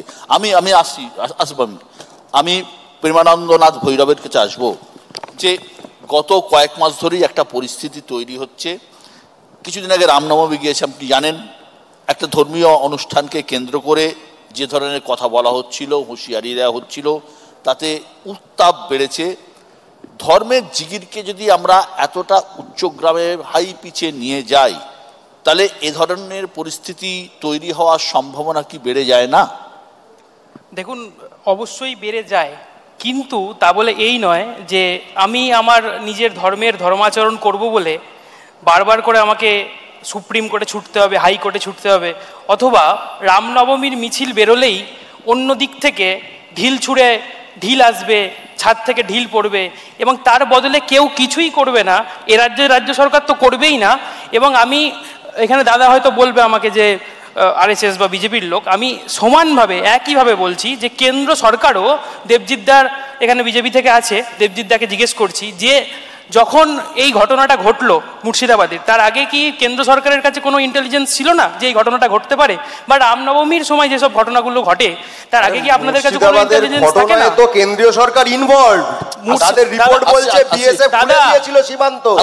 আপনি বলছেন রামনবমীর মিছিল, পশ্চিমবঙ্গের ঘটনা, তাহলে আপনার পশ্চিমবঙ্গ পুলিশ কি করছিল? মসজিদের সামনে গিয়ে রামনবমীর সময় বাদরের মতো লাফালাফি করাটা মিছিল, এটা কোনো ধর্মাচরণ নয়। ট্রাস্টের কথা আপনি বললেন যে আপনি কোনো নন হিন্দুকে রাখবেন কিনা, যদি টেকনিক্যালি সে সাউন্ড হয় অবশ্যই আমরা তাকে ধর্মীয় কাজ ছাড়া অন্য কাজে রাখবো, যেটা ওখানে করা হয়েছে। অধীর শর্মা, আপনাকে জিজ্ঞেস করি যে মুর্শিদাবাদের ঘটনায় কোথাও কি একটা ইন্টেলিজেন্স ফেলিওর ছিল? তারপরে টেকনিক্যাল ইন্টেলিজেন্স, সোশ্যাল মিডিয়াতে অনেকগুলো পোস্ট হয়, তাতে আগাম কিছুটা বোঝা যায় যে এরকম একটা প্ল্যানিং চলছে, এরকম একটা পরিস্থিতি। ওয়েস্ট বেঙ্গল পুলিশ এখন সাফিসিয়েন্টলি এম্পাওয়ার্ড আমি মনে করি। আমার তো প্রায় 2.5 বছর বেশি রিটায়ারমেন্ট হয়ে গেল, কিন্তু অনেকগুলো ইউনিট আছে যেখানে সোশ্যাল মিডিয়াও মনিটরিং করা হয়। ইভেন ডিস্ট্রিক্ট পুলিশ ইউনিটগুলোর কাছে কিছু কিছু ম্যান পাওয়ার আছে। এখানে আমি মনে করি এটা একটু ফেলিয়ার আছে। Near about 7th April onwards আমি যা শুনেছি, আই উইল নট কনফার্ম ইট, যে আমি যা শুনেছি এইগুলো আভাস পাওয়া যাচ্ছিল। ইনসিডেন্টগুলো 11th এপ্রিল থেকে আরম্ভ হয়েছে, মানে 4 দিন আগের থেকে যখন আভাস ছিল, তাহলে আমরা যেভাবে আগে কাজ করেছি মানে কিছুটা আরও প্ল্যানিং করা উচিত ছিল, যদি এরকম পরিস্থিতি হয় তো কীভাবে ট্যাকলিং করা হবে। তার মধ্যে অ্যাডিশনাল পুলিশ ফোর্সেস আগে থেকে স্ট্র্যাটেজিক জায়গাগুলোতে রাখা, তারপরে একটা প্ল্যান অফ অ্যাকশন রাখা। এখানে আমি এটাও আরেকটা মনে করি যে স্টেট গভর্নমেন্টের একটা পলিসি ফ্রেম করতে হবে স্টেটের মধ্যে কমিউনাল হারমোনি কীভাবে মেনটেন রাখার জন্য। I was DGP railways December 2019, আমার ভালো করে মনে আছে, বিকজ তখনও প্রায় এরকম পরিস্থিতি তৈরি হয়েছিল for 4 days, 13 December to 16 December অবধি। তো তখন অথবা নিয়ার অ্যাবাউট আমি ইন্টেলিজেন্স ব্রাঞ্চ যিনি হেড করছিলেন তার কাছে জানতে চাইলাম যে আমাদের রাজ্য সরকারের এই ব্যাপারে কি গাইডলাইন্স আছে, যে সেগুলো তো unfortunately I was not provided with any guidelines. যে প্রিভিয়াস গাইডলাইন আমি জানতে পারলাম 1986-এর ছিল, কিন্তু উই আর লিভিং ইন 2025। আমি জানি না ওই গাইডলাইনগুলো এখন অবধি আপ টু ডেট করা হয়েছে কিনা। আপ টু ডেট করার খুব জরুরি প্রয়োজন আছে, because state government will keep one policy doctrine, যার বেসিসে পুলিশ ফিল্ড ইউনিট ম্যাজিস্ট্রেসি অর্থাৎ ডিভিশনাল কমিশনার এই রাজ্যে খুব একটা রোল থাকে না আইন শৃঙ্খলা পরিস্থিতি মেনটেন করতে, কিন্তু ডিস্ট্রিক্ট ম্যাজিস্ট্রেটের খুব ইম্পর্টেন্ট রোল থাকে, হোম সেক্রেটারির ইম্পর্টেন্ট রোল থাকে, সেইগুলো এখন দেখা যাচ্ছে না। সিপিআইএম নাকি হিন্দুদের দুঃখ বুঝতে পারছে না, দেখতে পাচ্ছে না, এই পরিস্থিতিতেও ভোট ব্যাংকের রাজনীতি করছে। আপনার পাশের লোক বিজেপির দল তাই বলছে। রাজনীতির অসারতা কতটা ভারতবর্ষ জুড়ে সেটা প্রমাণ হচ্ছে যে আবার এই আইনটাকে কেন্দ্র করে বিজেপি যে বিতর্কটা আনতে চাইছে। আমি আপনাকে মনে করাবো যে দেখবেন একটা ধর্মীয় উপাসনাস্থল আইন 93 সাল যেটা হয়েছিল, দ্য মেইন আইনটার কন্টেনশন ছিল যে আর স্টেটাসকো কোথাও কোনো চেঞ্জ করা যাবে না। এইবার এই যে আমি বলছি যে আমাদের ওয়াকফ আইনটা আসছে, কার্যত সুপ্রিম কোর্টের ওই 93-এর জাজমেন্টটাকে ঘুরিয়ে কিভাবে ইনঅ্যাকশন করা যায়, অকেজো করা যায়। এখন আসছে কি যে জেলা শাসককে দিয়ে ব্যবহার করে আপনি ওয়াকফ সম্পত্তি বলে আপনি যে কোনো ধর্মীয় স্থান সেটা হচ্ছে দখল করতে পারেন যদি সরকার মনে করে। ইট ইজ আমি বলছি যে এটা একটা ইন্টেনশন। আপনি যেভাবে জাস্টিফাই করা হয়েছে এই আইনটাকে, আমি বলছি এটাই সবচেয়ে বিপজ্জনক দিক, যে ভারতবর্ষের মন্দির মসজিদের রাজনীতি, সাম্প্রদায়িক মেরুকরণ, এটা হচ্ছে 92-93 যে পিচে বিজেপি খেলতে চেয়েছিল, আস্তে আস্তে সেই খেলার জায়গাটা যত শ্লথ হচ্ছে, কারণ রুটি রুজি এটা যখন ইস্যু হচ্ছে তখন নতুন করে ধর্মীয় মেরুকরণের প্রভাব পড়ছে এই বিলের মধ্যে দিয়ে। 2, আমি আপনাকে বলছি, আমি সুপ্রিম কোর্টের বিচারপতি কালও যা বলেছেন আমি সেই অবজারভেশনটা আমি আপনাকে বলবো, যে যদি এরকম হয় যে 2 জন নন মুসলিমকে রাখার কি দরকার ছিল, যদি এই প্রশ্নটা হয়, তাহলে দেখবেন বিজেপির নেতা সংসদে অথবা তাদের আর্গুমেন্টও বলেছে যে ফাইন্যান্সিয়াল ট্রান্সপারেন্সির স্বার্থে, এবং সেখানে সবাই যদি মুসলমান হয়ে যায় তাহলে হচ্ছে সেই ট্রান্সপারেন্সি রক্ষিত হবে না। আমি বলছি যে অবজারভেশন দেওয়ার সময় জাজ বলছেন যে আমরা 3 জনও তো যে বেঞ্চ আমরা শুনছি তারাও তো একই ধর্মের, ফলে যদি আমাদের কাছে আসেন হিয়ারিংয়ের জন্যে তাহলে একই ধর্মের মানুষ তাহলে তো শুনছেন, এই শোনার মধ্যে জাজমেন্ট আসতে পারে কি? তাহলে এই যে ধর্মটাকে মাপকাঠি করছেন ট্রান্সপারেন্সির, এটা হচ্ছে অত্যন্ত বিপজ্জনক জিনিস এবং ভারতীয় সংবিধানের একেবারে পরিপন্থী এই জায়গাটা। সোমদা, মুখ্যমন্ত্রী বলেছেন শামশেরগঞ্জ যে সাংসদ কংগ্রেসের, এবং এই ক্ষোভ, এই অশান্তি, আপনার জনপ্রতিনিধি ওখানকার এমপি, কংগ্রেসেরই এমপি, আপনারা কি কোনো আঁচ পাননি বা আপনারা পারেননি বা আপনারা কোনো কন্ট্রোল করার চেষ্টা করেন? আমি তো অবাকই হয়ে গেছিলাম যে কালকে যখন মুখ্যমন্ত্রী কথাটা বলছেন, আমি তো ভাবলাম বোধহয় অধীর চৌধুরী বোধহয় পশ্চিমবঙ্গের মুখ্যমন্ত্রী, তিনি বোধহয় স্বরাষ্ট্র দপ্তরটা চালান, বা ঈশা কান্ত চৌধুরী বোধহয় পুলিশের দায়িত্বে আছেন, মাথায় ওনারা আছেন। একটু আগে ছেড়ে দিন, আমি ওই কথা আসছি পরে।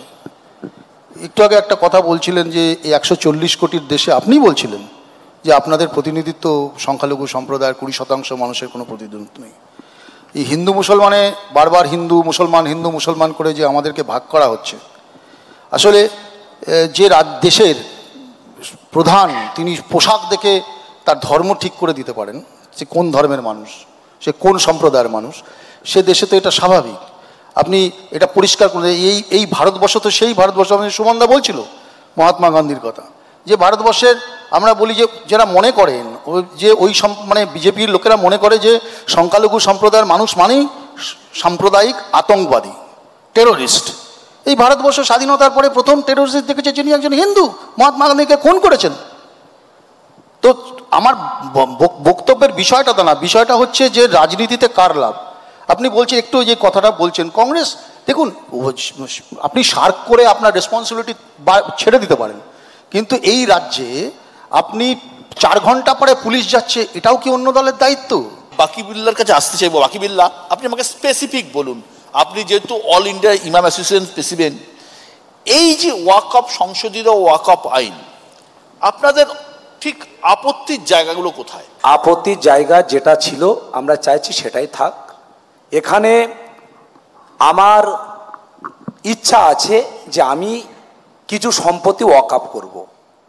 প্রত্যেকটি রাজ্যে একটা ওয়াকফ বোর্ড আছে, ভারতবর্ষে যত রাজ্যে আছে সেই রাজ্যের ওয়াকফ বোর্ডে একজন চেয়ারম্যান থাকে, একজন এক্সিকিউটিভ অফিসার থাকে এবং মেম্বার থাকে। মেম্বারের মধ্যে সাংসদ, বিধায়ক, রিলিজিয়াস লিডার, অ্যাডভোকেট, একজন আইএস অফিসার থাকেন। এখানে তারাই পরিচালনা করেন ওয়াকফ বোর্ডটা। নতুন যে আইন আছে এখানে জেলা শাসক, ডিস্ট্রিক্ট ম্যাজিস্ট্রেট অ্যান্ড ডিস্ট্রিক্ট কালেক্টরদের উপরে অনেকটা দায়িত্ব, তিনি ডিসাইড করবেন এই জমিটা, এই সম্পত্তিটা ওয়াকফ করা যাবে কি যাবে না। এটা ছিল না, এটার আমরা তীব্র আমাদের আপত্তি রয়েছে। আমি একটা প্রশ্ন করছি, জাস্ট একটা প্রশ্ন, এটার মধ্যে তো এটাও রয়েছে যে 5 বছরের আপনার হিন্দু মুসলমান হতে হবে, মানে 5 বছর তার মেয়াদ হতে হবে, তারপরেই সে ওয়াকফে দান করতে পারবে, এটা আপনারা মানেন? একদম না, তাহলেও মানে এটাও তো ইনক্লুশন, ওটা দান করার ক্ষেত্রে, ওয়াকফ দান করার ক্ষেত্রে, তার মানে এটাও আমি ঠিক করে দেওয়া সরকার। আমি আমার সম্পত্তি আমি ওয়াকফ করব, এটা সরকার ঠিক করার কি? আজকে যদি দেবত্ব সম্পত্তিতে এরকম এক আনতো, আমার দাদারা চুপ করে বসে থাকতেন? এখানে আরো দুটো পয়েন্ট আছে, যে 2জন করে মহিলাকেও রাখতে হবে, এটা আপনি মানছেন না? মানছেন না? একদম মানছি। তাহলে তো সম্পূর্ণ পরিবর্তন তো আচ্ছা, আপনি জানেন কি বাকিবুল্লাহ সাহেব, অনেক জায়গার ওয়াকফ বোর্ডে ফিমেল মেম্বার আছে। আপনার ভারতবর্ষের প্রধানমন্ত্রী, ভারতবর্ষের স্বরাষ্ট্রমন্ত্রী ওয়াকফ বিল নিয়ে এসে পার্লামেন্টে কি বললেন? সংখ্যালঘুদের উন্নয়নের জন্য এই বিল আনা হয়েছে। আপনি জানেন যে এই সাংসদে, রাজ্যসভা লোকসভায় একজন মাত্র মুসলিম সাংসদ বিজেপির, এবং স্বাধীনতার পরে এই প্রথম দাদা এই মন্ত্রিসভা একটা মুসলিম। যখন কলকাতার রাস্তায় বাসের মাথায় দাঁড়িয়ে লোকে বলছে যে ইডেন গার্ডেনটা আমাদের সম্পত্তি আর পার্লামেন্টে আমাদের ওয়াকফ বোর্ডের সম্পত্তি, সেটার আপনি কি বলছেন? সেটার জন্য সেটাকে যখন আমি একটু উত্তর দিই, আমি একবার ছোট করে ওয়াকফটা কি বলে নিই একবার, ছোট মানুষের জনগণের জন্য, যারা অনেকে জানেন না, সবাই হয়তো আপনারা জানেন। ওয়াকফ কি? ওয়াকফ হচ্ছে আল্লাহর সম্পত্তি। কোনো ব্যক্তি চাইলে তার সম্পত্তি, যদি ভুল বলি বলবেন, আল্লাহর উদ্দেশ্যে দান করতে পারেন, সেটাকে ওয়াকফ সম্পত্তি বলে।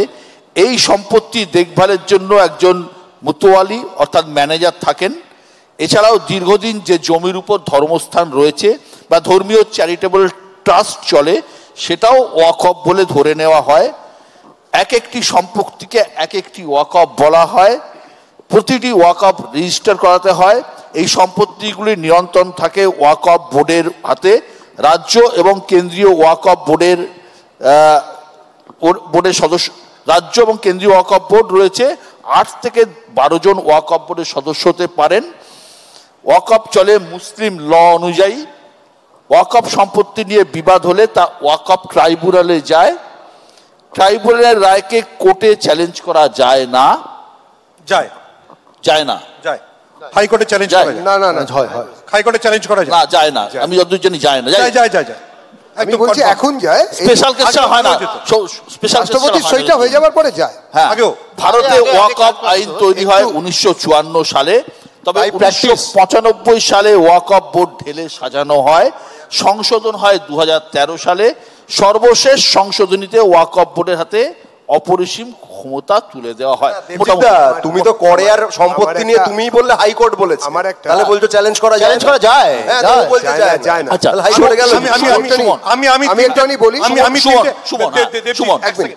তো 3টে পয়েন্ট বলি যে ওয়াকফ বিল নিয়ে এত প্রতিবাদ কেন।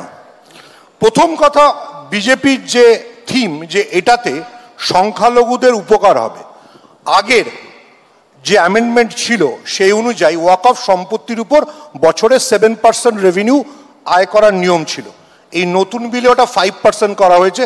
এই প্রথম দেখা গেল কোনো সরকার রাজস্ব কমাতে চাইছে, তার মানে এমন করে ব্যবসায়ীকে দিতে চাই, সেই জন্য এটা করা হচ্ছে। পয়েন্ট নাম্বার 2, বারবার যেটা দেবজিৎরা ওভারলুক করছে এবং ভুল বলছে, সেটা হচ্ছে ভারতবর্ষে 80টা ট্রাইব্যুনাল আছে, তার মধ্যে একটা ট্রাইব্যুনাল হচ্ছে ওয়াকফ। তো বাকি 79টা ট্রাইব্যুনালের ক্ষেত্রে যা নিয়ম, একটা মাত্র ট্রাইব্যুনালে তুমি ওটাকে ভায়োলেট করবে, তাহলে তো তুমি আর্টিকেল 26-কে ভায়োলেট করছো কনস্টিটিউশনে। 25-26 দুটোই ভায়োলেট। পয়েন্ট নাম্বার 3, এই হোয়াটসঅ্যাপ ইউনিভার্সিটি দিয়ে বলবেন না যে ইডেন গার্ডেন কি। ওয়াকফ আপনি বলছেন, আমি বলিনি।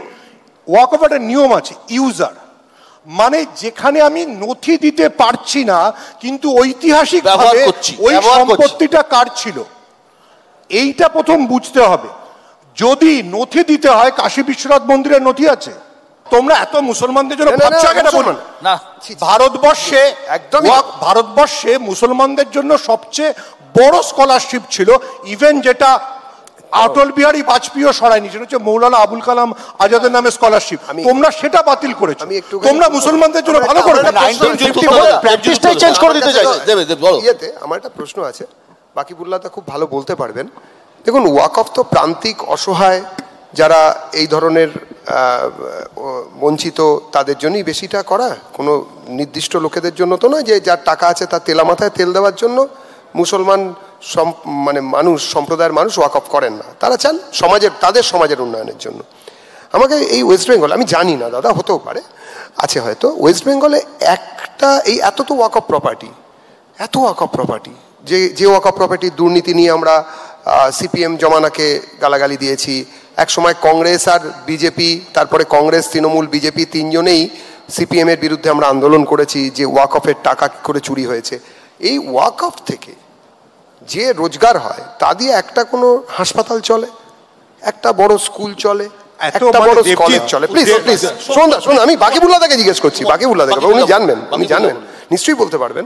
তো এই জিনিসগুলো যদি আমাদের সামনে আসে, তাহলে আমাদের এই পারস্পরিক ভুল বোঝাবুঝি বা এই যে আমরা দরিদ্র মুসলমানের জন্য করতে চাইছি বা আমরা করতে চাইছি না, আমরা কুমিরের কান্না কাঁদছি, এগুলো তাহলে পরিষ্কার হয়, তাই না?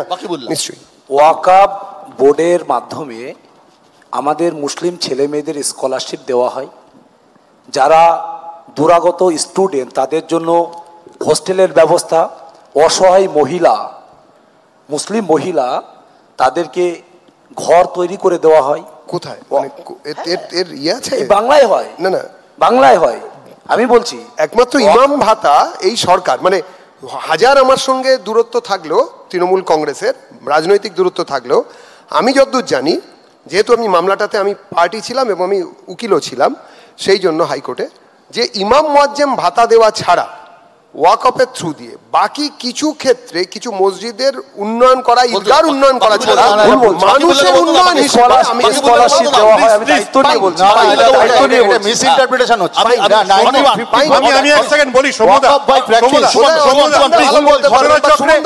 আমি হোয়াটসঅ্যাপ ইউনিভার্সিটির বাইরে একটু পড়াশোনা করেছি। রুয়াফজা বলে একটা শরবত আছে, ওটা হামদর্দ, ওটা অনির্বাণ। ভারতের রাজনীতিতে একটা কথা আছে, যুদ্ধ এবং হিংসা দুটোই পরীক্ষার ফলাফল বদলে দিতে পারে। এমন একটা সময় ওয়াকফ আইন পাশ করা হলো, কিছুদিন পরেই বিহার, পশ্চিমবঙ্গে ভোট, এই দুটি রাজ্যে, আর অনেক রাজ্যে ভোট আছে, কিন্তু আসামেও ভোট আছে। এই 3টি রাজ্যেই বড় সংখ্যায় মুসলিমদের বাস। আইন পাশের নির্ঘণ্টে কি অন্য কোনো অঙ্ক থাকতে পারে বলে তুমি মনে করছো? মানে এটা কি আদৌ প্রশ্ন? আলবাত অঙ্ক আছে। দেখুন, এটা খুব স্পষ্টভাবে সুমনদাও বলছিলেন, বোধহয় সৌম্যদাও বলছিলেন, যে সাম্প্রদায়িক অশান্তি যতবার হয়েছে প্রত্যেকবার ইলেকটোরাল বেনিফিশিয়ারি একটাই দল হয়েছে, তার নাম ভারতীয় জনতা পার্টি। এবার এইখানে বিরোধী দলগুলির, আমি এখানে কংগ্রেস বা সিপিআইএমকে অনুরোধ করব যে তৃণমূল বিরোধিতা 100 বার করবেন, কিন্তু তৃণমূল বিরোধিতাটাই মুখ্য করে দিয়ে এই ফ্যাসিস্ট সাম্প্রদায়িক শক্তিকে কোথাও কি এসকেপ রুট দিয়ে দিচ্ছেন না তো? আজকে যদি ধরুন মুর্শিদাবাদের যে অশান্তি গণ্ডগোল হয়েছে তার জন্য সবাই এক ধারসে তৃণমূলকে দাগিয়ে দিলেন, ভালো কথা। তো এর সরাসরি ভোট বাক্সে প্রভাব তো তৃণমূলের বিরুদ্ধে চলে যাওয়ার কথা। হিস্ট্রি তো তাই বলছে যে এর সরাসরি লাভ তুলবে দেবজিৎরা, এখানে এক সেকেন্ড তুমি বলেছো এখানে মুর্শিদাবাদের যা যা ঘটেছে, আমি আপনাকে স্পষ্ট ভাষায় বলছি, বছর খানেক আগের সন্দেশখালীতে যা জিনিস হচ্ছিল তখন প্রাথমিকভাবে মনে হচ্ছিল সবটাই তৃণমূলের করা। ওই এক গঙ্গাধর কয়ালের ভিডিওতে দেবজিৎ দ্বারা মুখ লুকোনোর জায়গা পায়নি, ওরকম যে কোনো দিন এরকম ভিডিওর প্রমাণ আসবে যে কোটাটার পেছনে দেবজিৎ দ্বারা রয়েছে, বিএসএফ রয়েছে, আমার একটা প্রশ্ন আছে আপনার মাধ্যমে সমস্ত সবার কাছে।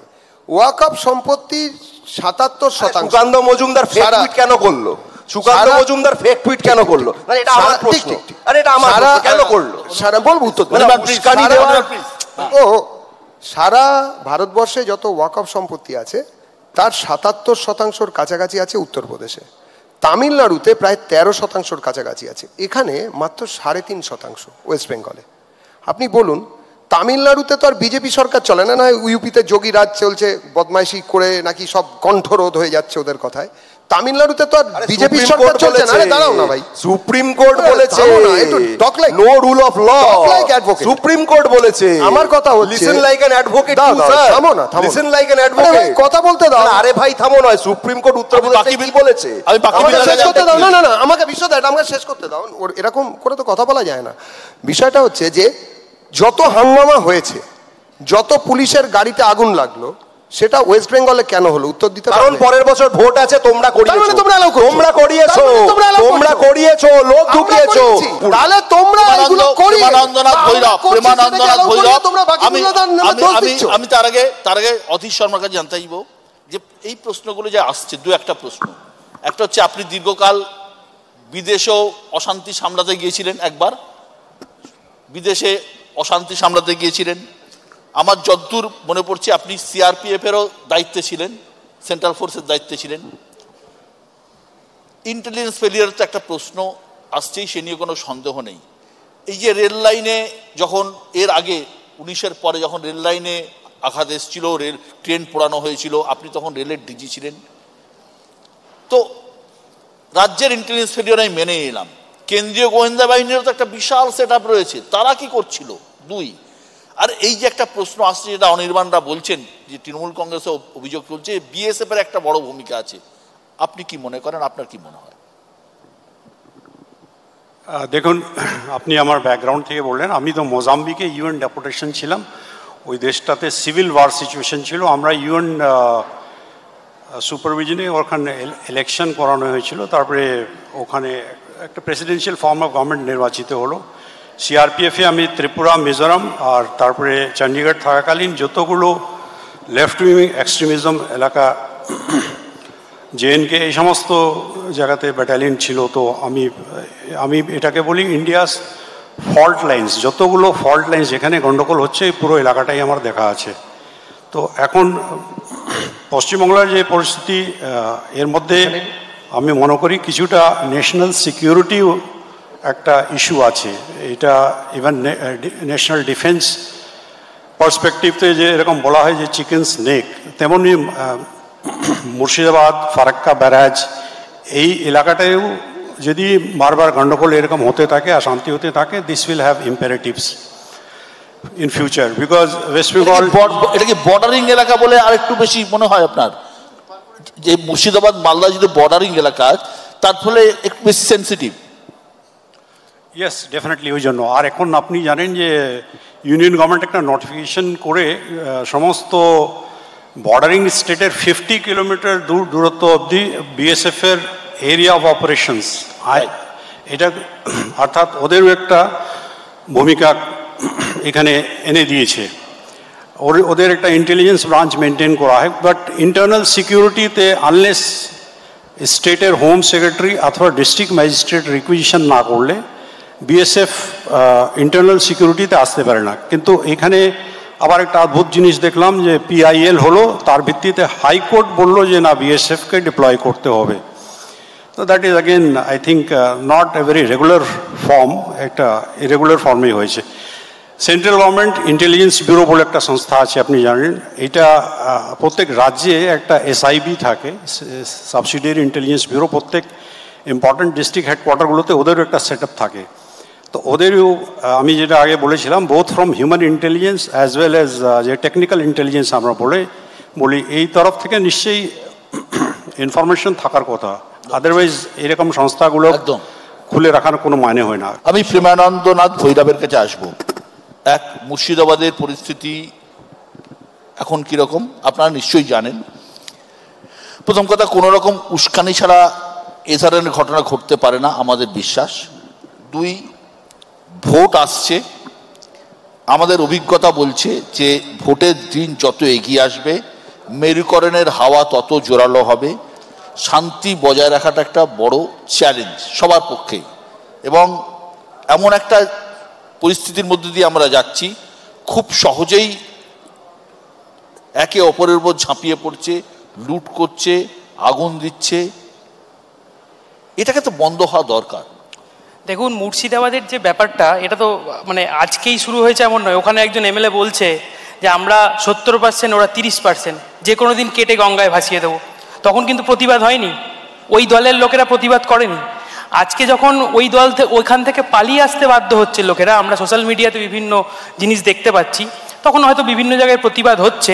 কিন্তু আমি বারবার করেই বলছি যে কেন্দ্র সরকার এবং রাজ্য সরকার দুটো সরকারেরই ব্যর্থতা রয়েছে। একটা যখন একটা আইন পাস হচ্ছে, সেই সময় যখন আমরা জানি যে ওটা একটা বর্ডার লাগোয়া এলাকা, ওটা একটা ইনসিকিওর জায়গা, তাহলে তখন সেই জায়গার জন্য স্পেশাল কোনো ব্যবস্থা রাখা হলো না কেন? একটি আমি দৈনিক পেপারে দেখলাম যে 3 মাস আগে থেকে নাকি এই হামলার ব্যাপার, আমি একটা কথা বলি জাস্ট, আমার 3 মাস আগে থেকে এই হামলার চক্রান্ত করা হয়েছিল।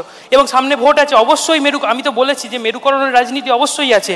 এক হচ্ছে বর্তমান রাজ্য সরকারের মেরুকরণের রাজনীতি, তারা কিছু বলবে না, কারণ তাদের 35% ভোট ব্যাংক আছে, তারা বললে সেই ভোট ব্যাংক পাবে না। আর বর্তমান কেন্দ্রের যে সরকার, তারা এখানকার রাজনীতিটা দেখিয়ে যে দেখো ওখানে হিন্দুরা মার খাচ্ছে, সারা ভারতবর্ষে তাদের এই ভোটের রাজনীতি খুব ইন্টারেস্টিং। এটাই ইন্টারেস্টিং পয়েন্ট, ইন্টারেস্টিং। হ্যাঁ, তার মানে এটা পরিষ্কার হলো বারবার হিন্দুরা মার খেয়েছে, বারবার হিন্দুরা মার খেয়েছে, এবং সেটা দেখিয়ে শুধুমাত্র রাজনীতি হয়েছে। আর কিছু আমি অনেকে আমাকে বলছিল তো যে আমি রাজনীতির কথা বল,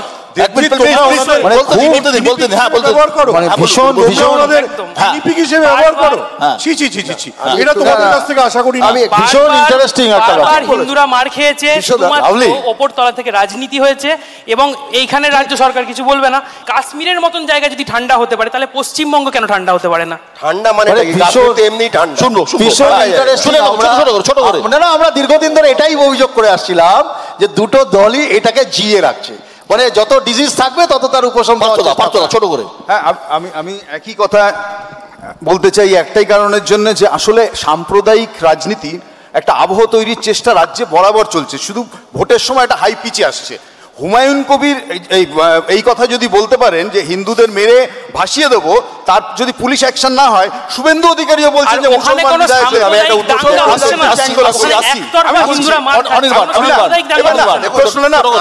আমি তর্কের খাতিরে পার্থদার কথা মেনে নিলাম যে হুমায়ুন কবির এই কথা বলেছেন, তৃণমূল কোনো অ্যাকশন নেয়নি। পার্থদা, যে সময় এই বিতর্ক প্রশাসন বলতে দিন, যে সময় বিতর্কটি বিজেপি তোলে সেই সময় লোকসভা ভোট চলছিল, central election commission was in charge of the law and order situation in the entire country। এক সেকেন্ড, যদি ওই ভিডিও সত্যি হয়ে থাকে তাহলে সেন্ট্রাল ইলেকশন কমিশন কেন তাকে অ্যারেস্ট করায়নি, দেবজিৎ দ্বারা কেন এফআইআর করায়নি?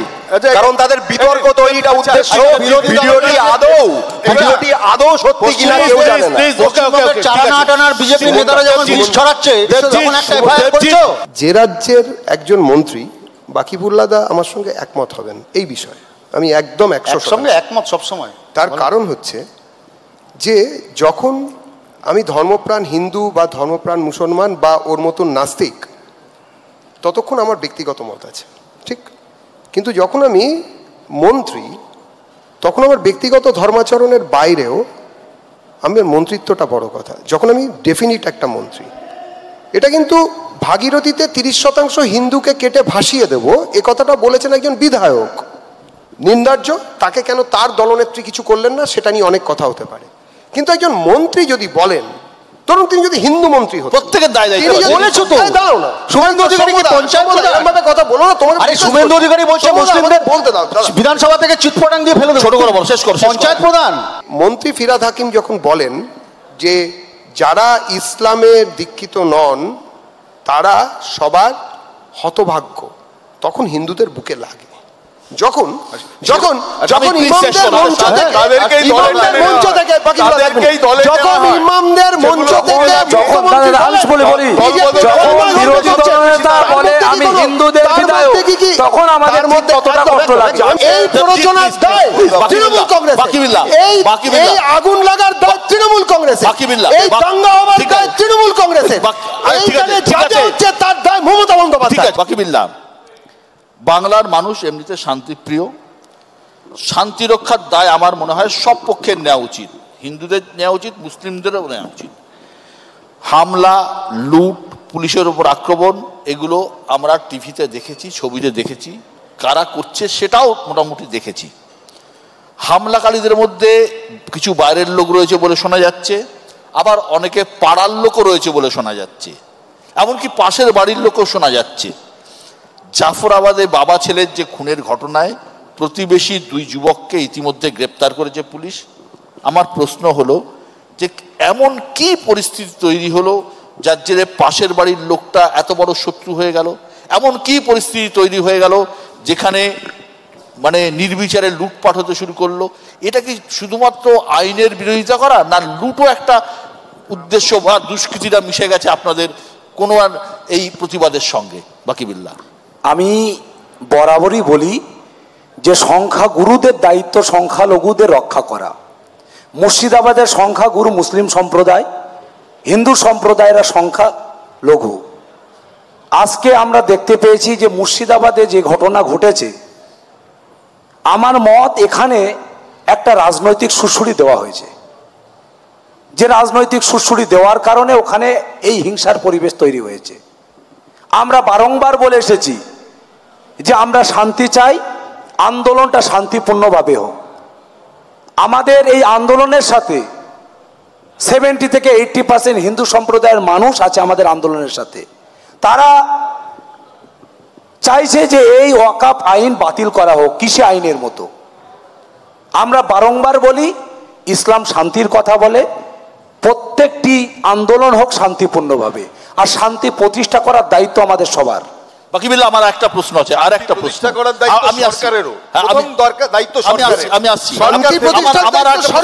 আমার আরেকটা প্রশ্ন আছে, সেটা হচ্ছে যে অবশ্যই শান্তি রক্ষার দায়িত্ব আমাদের প্রত্যেকের রয়েছে। দ্বিতীয় বিষয় হচ্ছে যে আপনি যেহেতু ইমাম অ্যাসোসিয়েশনের প্রেসিডেন্ট সারা ভারতবর্ষের, অল ইন্ডিয়া, এই মসজিদগুলোর থেকে অনেক সময় অ্যানাউন্সমেন্ট হয়, আপনারা নিজেরা কোনো মিটিং করে বা বৈঠক করে যে এই মসজিদগুলো যে আপনাদের তো কন্ট্রোলে আছে, আপনারা তো বার্তা দিতে পারেন যে এই ধরনের ঘটনা হওয়ার আগে যা আটকানোর জন্য আপনাদের পক্ষ থেকে কোনো বার্তা দেবেন? প্রত্যেকটি ক্ষেত্রে আমরা এই বার্তা দিই, শান্তির বার্তা। মসজিদের মাইকটা ব্যবহার হয় আজানের জন্য এবং বিশেষ কিছু বার্তা দেওয়ার জন্য। মসজিদ থেকে কোনোদিন হিংসার ছড়ানোর জন্য কোনো আওয়াজ তোলা হয় না, বলাও হয় না। আমরা প্রত্যেকটি উৎসবের আগে মানুষ যাতে শান্তিতে তার ধর্ম উৎসব পালন করতে পারে, আমরা নিজ ধর্মে আস্থাশীল, পরধর্মে শ্রদ্ধাশীল, এই কথা আমরা প্রত্যেকবার বলে আসি। আমরা ইমাম অ্যাসোসিয়েশন অত্যন্ত দায়িত্বের সাথে সারা ভারতবর্ষের প্রত্যেকটি আমাদের হোয়াটসঅ্যাপ যে গ্রুপ আছে, আমরা ইমামদেরকে বার্তা দিই, শান্তির কথা বলি, মানুষ ভালো থাকলে আমরা ভালো থাকবো, এই বার্তাটা আমাদের বার্তা, এটা ইসলাম আমাদেরকে শিক্ষা দিয়েছে। আমি সুমন ভট্টাচার্যের কাছে আসবো। সুমন, ফার্স্ট আমার দুটো ছোট্ট প্রশ্ন আছে। এক, এই অশান্তিতে দায় কার? এই অশান্তিতে লাভ কার? লাভ কার? সবসময় বিজেপির। যেটা দেবজি দাদা জোরের সাথে বলছিল উত্তরপ্রদেশ বা তামিলনাড়ুতে কোনো দাঙ্গা হচ্ছে না কেন, ওয়াক অফ নিয়ে আন্দোলন হচ্ছে না কেন, ওখানে বিজেপির পলিটিক্যাল ইন্টারেস্ট নেই। তামিলনাড়ুতে পৃথিবীর কোনো তেল দিয়ে বিজেপি ক্ষমতায় আসতে পারবে না, ঠিক আছে? কিন্তু এক সেকেন্ড, পশ্চিমবঙ্গে তারা ওরা ভাবছে নিয়ারার টু দ্য ফিউচার। দেখুন, অনির্বাণ যেটা বলেছে সেটা তো ঠিক। বিজেপি বা আরএসএস একেবারে ইসরায়েলের নেতানিয়াহু থেকে একটা মডেল শিখেছে। মসজিদের সামনে গিয়ে ডঙ্কা বাজাও, যতক্ষণ না মুসলমানরা উত্তেজিত হয়ে বেরিয়ে আসছে ততক্ষণ বাজাতে থাকো, তারপর মুসলমানরা বেরোবে, প্রতিবাদ হবে, তারপরে দাঙ্গা শুরু হবে, তখন আমরা বলবো কি অন্যায়, ঠিক আছে?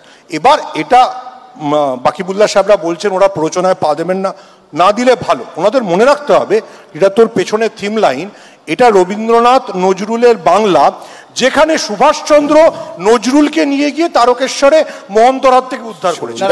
এক সেকেন্ড দেবজিৎ, বিজেপি কি চায়? বিজেপি একটা সাম্প্রদায়িক উত্তেজনা চায়। যে দলটা 11 বছর ক্ষমতায় আছে তাকে যদি হিন্দু মুসলমান বলতে হয়, বিজেপি তো বলতে পারতো, সুকান্ত মজুমদার তো এটা বলতে পারতো যে আমি এত লোককে চাকরি দিয়েছি, দিলীপ ঘোষ তো বলতে পারতো যে আমরা এত লোককে অমুক লোন পাইয়ে দিয়েছি, বলতে পারছি। হিন্দু মুসলমান ছাড়া বিজেপির আর কিছু নেই, এটা প্রথমত বুঝতে হবে। যদি দাঙ্গা না হয় তো আপনি এই লিগে নেই সৌম্যদা, এটা হচ্ছে সিপিএম যাদেরকে এক্সপোর্ট করেছেন বিজেপিতে। আপনি অধীর শর্মার কাছে আসবো, অধীর শর্মার কাছে আসবো। আমি একটা কথা আমি আসছি, আসবো। একটা পয়েন্ট আমরা সুযোগই পাচ্ছি না। একটা পয়েন্ট অধীর শর্মার কাছে আসবো। অধীর শর্মা, আপনি আমাকে বলুন যে এই যে ধর্মীয় উত্তেজনা তৈরির ক্ষেত্রে আজকাল সব থেকে বড় মাধ্যম হচ্ছে মোবাইল ফোন, সব থেকে বড় মাধ্যম। ফেক নিউজ, নানা ধরনের ছবি, নানা রকমের ভিডিও, ও দেশেরটা কোন দেশেরটা পৃথিবীর কোথায়, এই ছোট করে ম্যানিপুলেট করে নানা রকমের রং চড়িয়ে চালিয়ে দেওয়া, এইটাকে কি মনে হয় আধুনিক এই ক্রাইম ম্যানেজমেন্টের ক্ষেত্রে? এরা তো দুষ্কৃতী, যারা করছে একদম পরিষ্কার দুষ্কৃতী, লুট হচ্ছে এদের প্রথম লক্ষ্য, এটার ক্ষেত্রে আরো বেশি করে গুরুত্ব দেওয়া উচিত। দেখুন, এটা আমি আগে বলেছিলাম, রিপিট করছি, ওয়েস্ট বেঙ্গল পুলিশের সাফিসিয়েন্ট ক্যাপাবিলিটি আছে, মানে যেটা আইনত আমরা বলি under Indian telegraph act interception, mobile phone থাকলেও মানে এরকম আপত্তিজনক যারা কথাবার্তা বলছে অথবা যারা প্ল্যানিং করছে তাদের মোবাইল ফোন ইন্টারসেপ্ট করে অথবা ইভেন সোশ্যাল মিডিয়া পোস্টগুলো থেকে আগে থেকে মানে আভাস করে সে অনুযায়ী ব্যবস্থা নেওয়া, এগুলো নেওয়ার প্রয়োজন যা আছে সে অনুযায়ী স্টেট পুলিশ হেডকোয়ার্টার আর বিভিন্ন যে ব্রাঞ্চ আছে, আমি পুরোটা নাম নেব না, বাট ব্রডলি উই নো সিআইডিতে, আইবিতে, এসটিএফ, নানা রকম ইউনিট হয়ে গেছে। এইটা আমার মনে হচ্ছে কিছুটা ডিস্ট্রিক্ট পুলিশ লেভেলে আরও মজবুত করতে হবে। পুলিশ স্টেশন লেভেলে এটা তো দেওয়া সম্ভব না, কিন্তু প্রত্যেক ডিস্ট্রিক্ট পুলিশ হেডকোয়ার্টারে আর পার্টিকুলারলি যেই জেলাগুলোতে সেন্সিটিভিটি আছে এগুলো বোঝাটাও খুব কঠিন নেই। বিকজ আলটিমেটলি স্টেট পুলিশ হেডকোয়ার্টারে মানে ডেমোগ্রাফিক প্রোফাইলগুলোও মনে রাখতে হবে যে জেলাগুলোতে এরকম পাস্ট ট্রেন্ড আছে অথবা হওয়ার সম্ভাবনা আছে।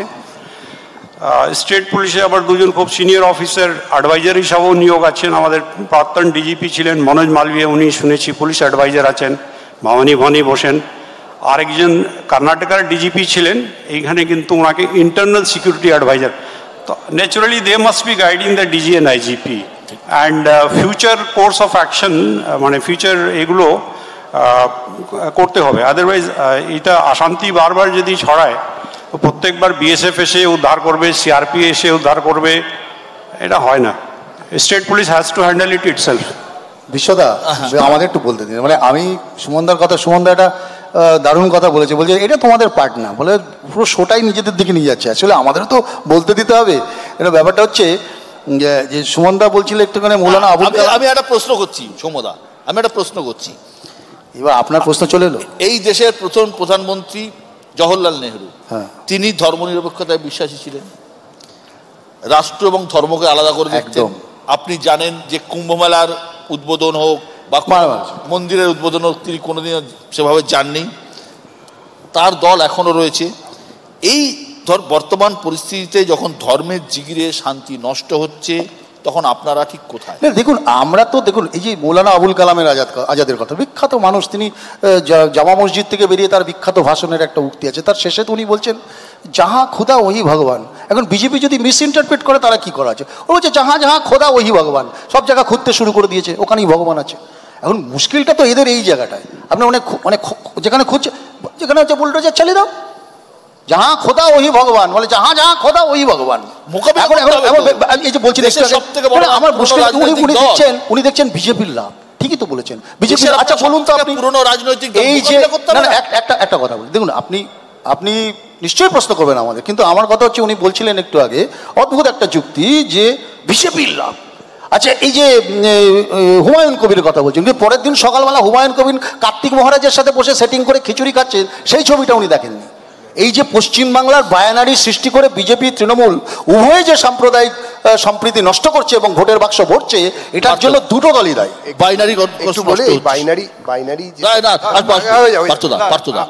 আমি দুটো জিনিস বলছি। উনি যেটা বললেন আমাদের আধিকারিক, একটা হচ্ছে যে এটা ঠিকই যে সিএ এর অভিজ্ঞতা আমাদের রাজ্যে ছিল, ফলে সেই দিক থেকে পুলিশের প্রস্তুতি কেন ছিল না, ইন্টেলিজেন্স ফেলিওর যেটা আপনি প্রথমেই শুরু করেছেন অনুষ্ঠানে, এটা একটা বড় প্রশ্ন, যে প্রশ্নের জন্য আজকের আপনাকে অনুষ্ঠান করতে হচ্ছে। এই উত্তেজনা, এই আতঙ্কে লাভ কার? লাভ সত্যি দুই শাসকেরই লাভ হচ্ছে। আমি আপনাকে বলছি যে ইন্টারনেট নিয়ে বলছিলেন, ইন্টারনেট শাটডাউনের মামলায় ভারতবর্ষ পৃথিবীর 2 নম্বর দেশ। এখন 1 নম্বর দেশ হচ্ছে আপনার পাশের মায়ানমার, যেটা হচ্ছে মিলিটারি স্টেট। তারপরের দেশটা হচ্ছে ভারতবর্ষ, 140 কোটি মানুষের দেশ, যেটা আমরা বলি গণতন্ত্র, এবং সেখানে 28% শাটডাউন গোটা পৃথিবীর। আমরা খুব ভালো আছি। বাকি বিল্লা এবং বাকি শেষ পর্যায়ে আসবো বাকি বিল্লা এবং প্রেমানন্দনাথ ভৈরবের কাছে। আপনাদের উপর সব থেকে বড় দায়িত্ব, আপনাদের উপর মানে আপনাদের দুজন নয়, আপনারা দুটি ধর্মের প্রতিনিধিত্ব করছেন, একজন হিন্দু একজন ইসলাম। আপনাদের উপর সব থেকে বড় দায়িত্ব আমাদের রাজ্যে, দেশে তো বটেই, রাজ্যের এই রকম পরিস্থিতি সামলানোর, এবং আপনাদের উপর নির্ভর করছে অনেক কিছুই। কি বার্তা দেবেন ছোট করে? শান্তি প্রতিষ্ঠা করার জন্য যেমন দুটো সম্প্রদায়কে এগিয়ে আসতে হবে, আর তার সাথে সাথে রাজ্য সরকার কেন্দ্র সরকার দুজনকেই একসাথে কাজ করতে হবে। আর যদি বলে একজন আইন পাস করবে আর একজন আইন মানবে না, তার জন্য সাধারণ হিন্দুরা মার খাবে, এটা চলতে পারে না। আমরা প্রত্যেক দিন এই কথা বলি, শান্তি, সম্প্রীতি, সৌহার্দ্য, এবং আজকের আপনাদের এই নিউজ 18 বাংলার দর্শকদেরকে আমরা বিশেষভাবে আবেদন করব, বাংলার হিন্দু, মুসলিম, জৈন, শিখ, ইসাই সমস্ত সম্প্রদায়ের মানুষের কাছে যে শান্তি আপনারা বজায় রাখবেন। বিশেষ করে সংখ্যালঘু সম্প্রদায়ের ভাইদের কাছে আমাদের আবেদন, যারা ওয়াকাফ আইনকে কেন্দ্র করে আন্দোলন করছেন, আপনারা পিসফুলভাবে আন্দোলন করুন, শান্তিপূর্ণভাবে আন্দোলন করুন। আপনারা আন্দোলন করবেন, আপনাদের সহ যে আমাদের নাগরিক রয়েছে তাদেরকে সাথে নিয়ে আন্দোলন করুন, দেখবেন নিশ্চিতভাবে সুপ্রিম কোর্ট আমাদের জন্য একটা ভালো কিছু শোনাবে। যুধিষ্ঠিরকে ধর্মপুত্র বলা হতো, আর বিচারপতিদের ধর্মাবতার বলা হয়। সেটা তাদের ধর্ম দেখে নয়, তাদের ন্যায় বিচার করার ক্ষমতা দেখে। ধর্মের এই অর্থটা আমাদের সবারই মাথায় থাকবে। সুপ্রিম কোর্ট আগামী 5 তারিখ সম্ভবত আবার বসবে এই বিষয়টা নিয়ে। কোর্টে যাই হোক না কেন, আমাদের শান্তি রাখতেই হবে, পশ্চিমবঙ্গকে শান্ত রাখতে হবে। এবং যারা অশান্তির আগুন ছড়াচ্ছে, আমার মনে হয় ধর্মীয় ভেদাভেদ বাইরে রেখে, ধর্মীয় পরিচয়কে বাইরে রেখে, যে পক্ষেরই হোক না কেন, তাদের ডান্ডা মেরে ঠান্ডা করতে হবে। এটাই কিন্তু একমাত্র পথ। আইন কারোর নিজের হাতে নেওয়া যাবে না, এটা হচ্ছে সব থেকে বড় কথা। সে মুসলিম হোক, সে হিন্দু হোক, আইনের শাসন যেন বজায় থাকে। অনেক অনেক ধন্যবাদ আজকে অনুষ্ঠানে আসার জন্য।